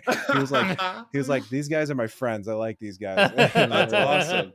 Yeah, I gotta shout out my boy Milk for that, man. Milk gets really crazy on the comms, and that's something that I think as a platoon leader, you guys can all relate to. Like when you have a platoon, you have to bring that hype, man. You have to bring that energy. Nobody wants to sit in a platoon that's boring, dead, and silent. You got to have that energy. You got to be positive. You got to be motivating people. You got to be pumping everyone up. You got to get everyone in the game, high energy. And I think that's why people are addicted to PlanetSide and coming back. I wish I wasn't. I wish I could get away from this hell, but I'm stuck here forever. I'm stuck forever. That's the type of energy that people feed off, Yes, Yeah, sir. I just want to. By the way, I just want to go ahead, tag sorry. on. Sorry, I just want to tag on real quick here. You asked us about our upcoming matches and what we think and how we feel. Yeah. And as propaganda officer, of course, Unity is Thank my you. people. That's But what I thought. I wanna say that no matter who we're up against, we are going to have fun. We're going to have a good match. We're really excited for either group that we end up against, and I think that's all we really have to say on the matter. We're gonna And have a thank bad you, time. thank you so much, Dee, for having us in here. I know that we appreciate you. You're a really positive member of the community, and it's so cool to be here and be part of this awesome outfit war. And thank you, Western TAC, for giving us an awesome fucking match. We had a blast. We had so much fun up against you guys. That was just tight and fun play the whole time. So thank you so thanks, much. King. Take it easy. Thanks, King. Thanks, GG gentlemen. prop. We're gonna GG y'all. depart. Great match, Hey, great peace. gaming, great attitudes. Go Connery. Yeah, the good one, Unity. Peace. By the way, do any of my other Excellent. homies here want to say anything? I got the whole posse pulling up, but like, if you guys need to go, Renuse and prop, you can. I'm not trying to keep you, but I'm just wondering if any of the guys who haven't spoken yet want to say anything. Gentlemen, you have a good night. Peace. See you on the Good night, battlefield, Renuse. eh? Good night. brother. Go hard gaming. Hey. Holy man, what's it feel like to be like the new Connery celebrity that everybody knows? I would say it's really. I remember It's when you really hated me and you called guys, me a binky man. boy. You West called me a Tech, binky you guys boy. really are some of our main opponents, man. I Yeah. really love fighting you guys. Holy man. man, my first time ever speaking to you on voice chat, I came into your platoon as my CEO of gaming alt, and I made a few suggestions to the platoon, and you immediately called me a binky boy and banned me from the platoon. That happens I sometimes, knew this man. story. This is interesting. Yeah. That happens sometimes, man. Hey, I gotta make sure that when I'm running a public platoon that the comms are positive and I don't need no backseat PLs. And I'm sure you It can was like relate. a very friendly and relatable suggestion. I said in a very calm voice. I said maybe we should go to this base. Sounds a little And you binky to said me, you're man. a binky boy, and you sounded. I will say you seem like a really nice guy, so I'm not holding against you. But you did sound genuinely very angry at me, and I was like, "What did I do?" No, I don't think I've ever been angry at anybody and trolling on their alts. Only when binky boys mouth off. Yeah. No, I mean it's all fun, man. It was my And, fault. you Hey, know, I'm gonna take extreme ownership, Jocko Willink, of that, and say that it must have been my fault for being a binky boy. I must have been a binky. you gotta change, bro. You gotta convert to be more of a go hard gamer, man, and then we'll take you in with I just open don't go arms. hard enough. I should have screamed it. If I had screamed it, you would have respected me. Yeah. Yeah, I mean that's the thing. Looking you know, forward to that cultivating boxing match, by the way. Yeah, we're gonna get the boxing match going, man. And, you know, it's about having that platoon that's positive, man. And you know, having everybody on that same energy and same, you know, that squad cohesion and that platoon cohesion. You know, it's really important to keep everybody on the same track, same page. And you know, we get people who come into my platoons all the time trying to troll and trying to tell, go hard gaming, we can't do this. Go hard gaming, we can't do that. We just really had to scratch and claw like our way to the top. And you know, you guys just impressed. You guys went hard. No pun intended, but you guys impressed. When you guys came out, I wasn't even sure. We weren't even sure if you could field a full platoon. I think you guys were a little bit under, but the fact that you got close every match, because I know you guys don't run that much on live usually from the activity statistics. You think you have full platoons because of pubbies. But you guys came out and we watched you playing against Elkoff, and we're just like, dude, they're just obliterating them. And like, we really wanted to play you. You were the match that we wanted the most, but we didn't get it. Yeah, I was Literally pretty it's really disappointed that we to go didn't get to against. play. You guys need Sorry, more go air, ahead. though. I'll give you that. You have some good pilots that I didn't see up in the. Not to critique you. I'm sure you have plenty of critiques for me, but you have Guppy and Crown. Those guys are good, and I didn't see them flying at all. And if they had been flying against Axig, I think you guys probably could have gotten a lot of A to G kills. Just a suggestion. Yeah. I think a lot of the strategy going into that, you know, was like open with our Steel Rain opener. I mean, and then everyone has acknowledged it. I mean, Deeg, you're probably one of the first people that acknowledged the Steel Rain opener and just how incredible it can be. And they're so hyped. We got to the point to where we had it down packed so hardcore in that Iron Guard game, man. Like we had every single thing planned out, but just I think kind of something that you noticed too, Money Pants, is like sometimes when something happens and it starts snowballing and then you're at the Nexus, it's really hard to get out of there. I also wanted to ask you about that too. Like, what was your guys' strategy? Did you ever plan on being at your Nexus Omega? And I mean, after that, did you have a plan to get out of there? Because I seen you guys started the immediate double back cap, which I think was actually really incredible, and that's how we play on just kind of live, fell short on the slate. Yeah, on the slate side.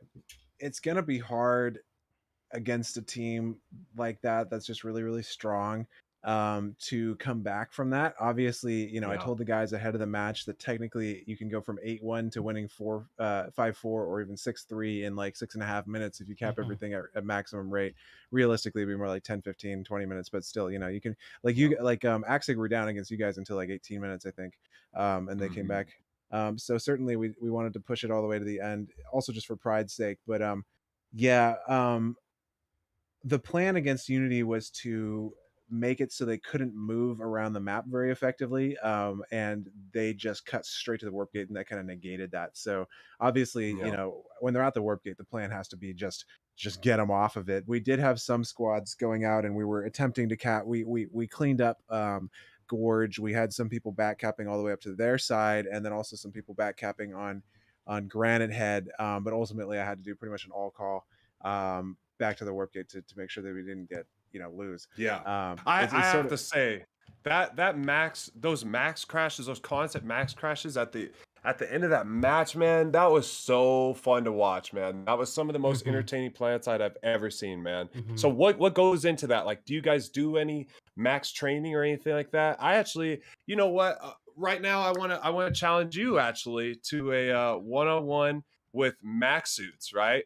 Your best max suits against our best max suits. Yeah, we actually don't use maxes that much because they're expensive. They're not as mobile, and they're fairly easy to kill with good archers or C4s. Heavies you can revive a lot faster, and they have just as much, if not more killing power. But what maxes are good for is what Renuse mentioned earlier, which is just getting through a door with a huge amount of hit points, especially with the big shield. So I actually don't love maxes, and we don't.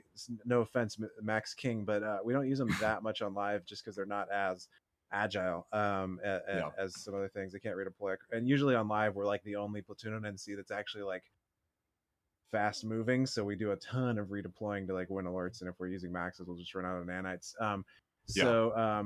What we do though is we do breach trainings, and you know, we had told the guys about how to push under the walls and instead of down the middle and do grenades, and we'll like stack and count and go 3, 2, 1 go and stuff like that. So we try to time it so that we don't trickle in and then we force in. So it worked out pretty well. The tactics, man. So how do you feel about that though? If we had like a outfit one-on-one with maxes, would you be down for that? Yeah, live on air right now, would you be down for that? Oh, right now, no, dude, I'm live. No, not right now, but just confirming live on air right now. That yeah, I mean, we can do it. Just give me like a couple of weeks. I don't really want to organize anything right now. give me some time, but we'll be around. I'm never going anywhere. It could be scheduled in October with all the events and all this stuff rolling around. It might be a nice idea to do it around that time. All right, John, you do it. I'm not doing it. Make a Google sheet and DM 60 people, and then you guys use Google Sheets too? Yeah. Oh, that's funny. I think every outfit so far for Outfit Wars is using Google Sheets. Yeah. That is hilarious. So was it difficult? Yeah, exactly. Was it difficult? I know you guys have a lot of members. Araxians, my fellow Araxians, I gotta wrap this pretty soon. I get the feeling you could go all night, and I would not. I know. I've been waiting to talk to this. Everybody pay money in the viewer stream or whatever right now to keep us going. One sub is one more minute. No. Throw some donations, really baby. And I've said it before, and I don't mean it in like a brown nose kind of way, but for real, like having Go Hard Gaming pop up and actually just be like a noticeable force in the game's like social aura and like at night when we're fighting in the battles is really awesome. And you guys are already really good like strategy wise, but I encourage you just to keep practicing and going hard. And the same thing goes for like watching AXEG perform well or any of the other outfits. Like the more we can bring that to the table for each other, like that's the whole reason that this game is fun, is because we have people to click on. So you guys make VS I just want to keep seeing without you. Like I really appreciate Go Hard Gaming. I want to say, having a presence. Dude, yeah, I love fighting against you, Jughead. I mean, like, you guys are some of my favorite people, West Tech, man. Like, you guys, I feel like you guys see eye to eye with me on a lot of the topics of, like, competition, like wanting to compete. Kings. You can lose, man. That's the whole thing. But you can also win. And when you win, you shout out Go Hard Gaming at the top of your lungs. Go Hard Gaming. And you have a blast with it, you know? I still need to work on it, and I think you do too. But like, I really like how I can see you're forming like long-term map strategies when it comes to alert play. I know alerts don't matter to most like veterans technically, but I just enjoy winning them. They create huge. I like playing the map. The last 10 I think minutes, you guys like it too. But that's all I wanted to say. I just wanted to say like, thanks, dude. Thank you guys, man. Because YeetMan, Go Hard Gaming wouldn't be what it is without you guys, man. YeetMan, DrMoneypants, 10th Prestige, Dog, the I can't read the rest of that name, Earth Fury, Good Guy, John Zedrin, Jughead, Mao, Yonama Pro, Emperor Dwarf. Good fucking game. Hey, no swearing on stream. Good my game, team. I do whatever the fuck I want. All love, man. All love, for sure, man. Thank you, D. Hey, YeetMan, you want to come over to our Discord to hang out after this? You want to come to our voice chat? You guys go have fun. All right, I'll invite you. The after party is over at the WTAC Discord, yo. I'll send you a friend request. All right, sounds good, man. Cool. Good night and go hard, fellas. Thank you for the opportunity. Thanks, D. Hey, great streaming, I really bro. appreciate it. Go hard. Go hard, baby. Hold on, click comms. Go Hard Gaming on 3. 1, 2, 3. Go Hard Gaming. Gaming. Go Hard Gaming. Thanks, guys.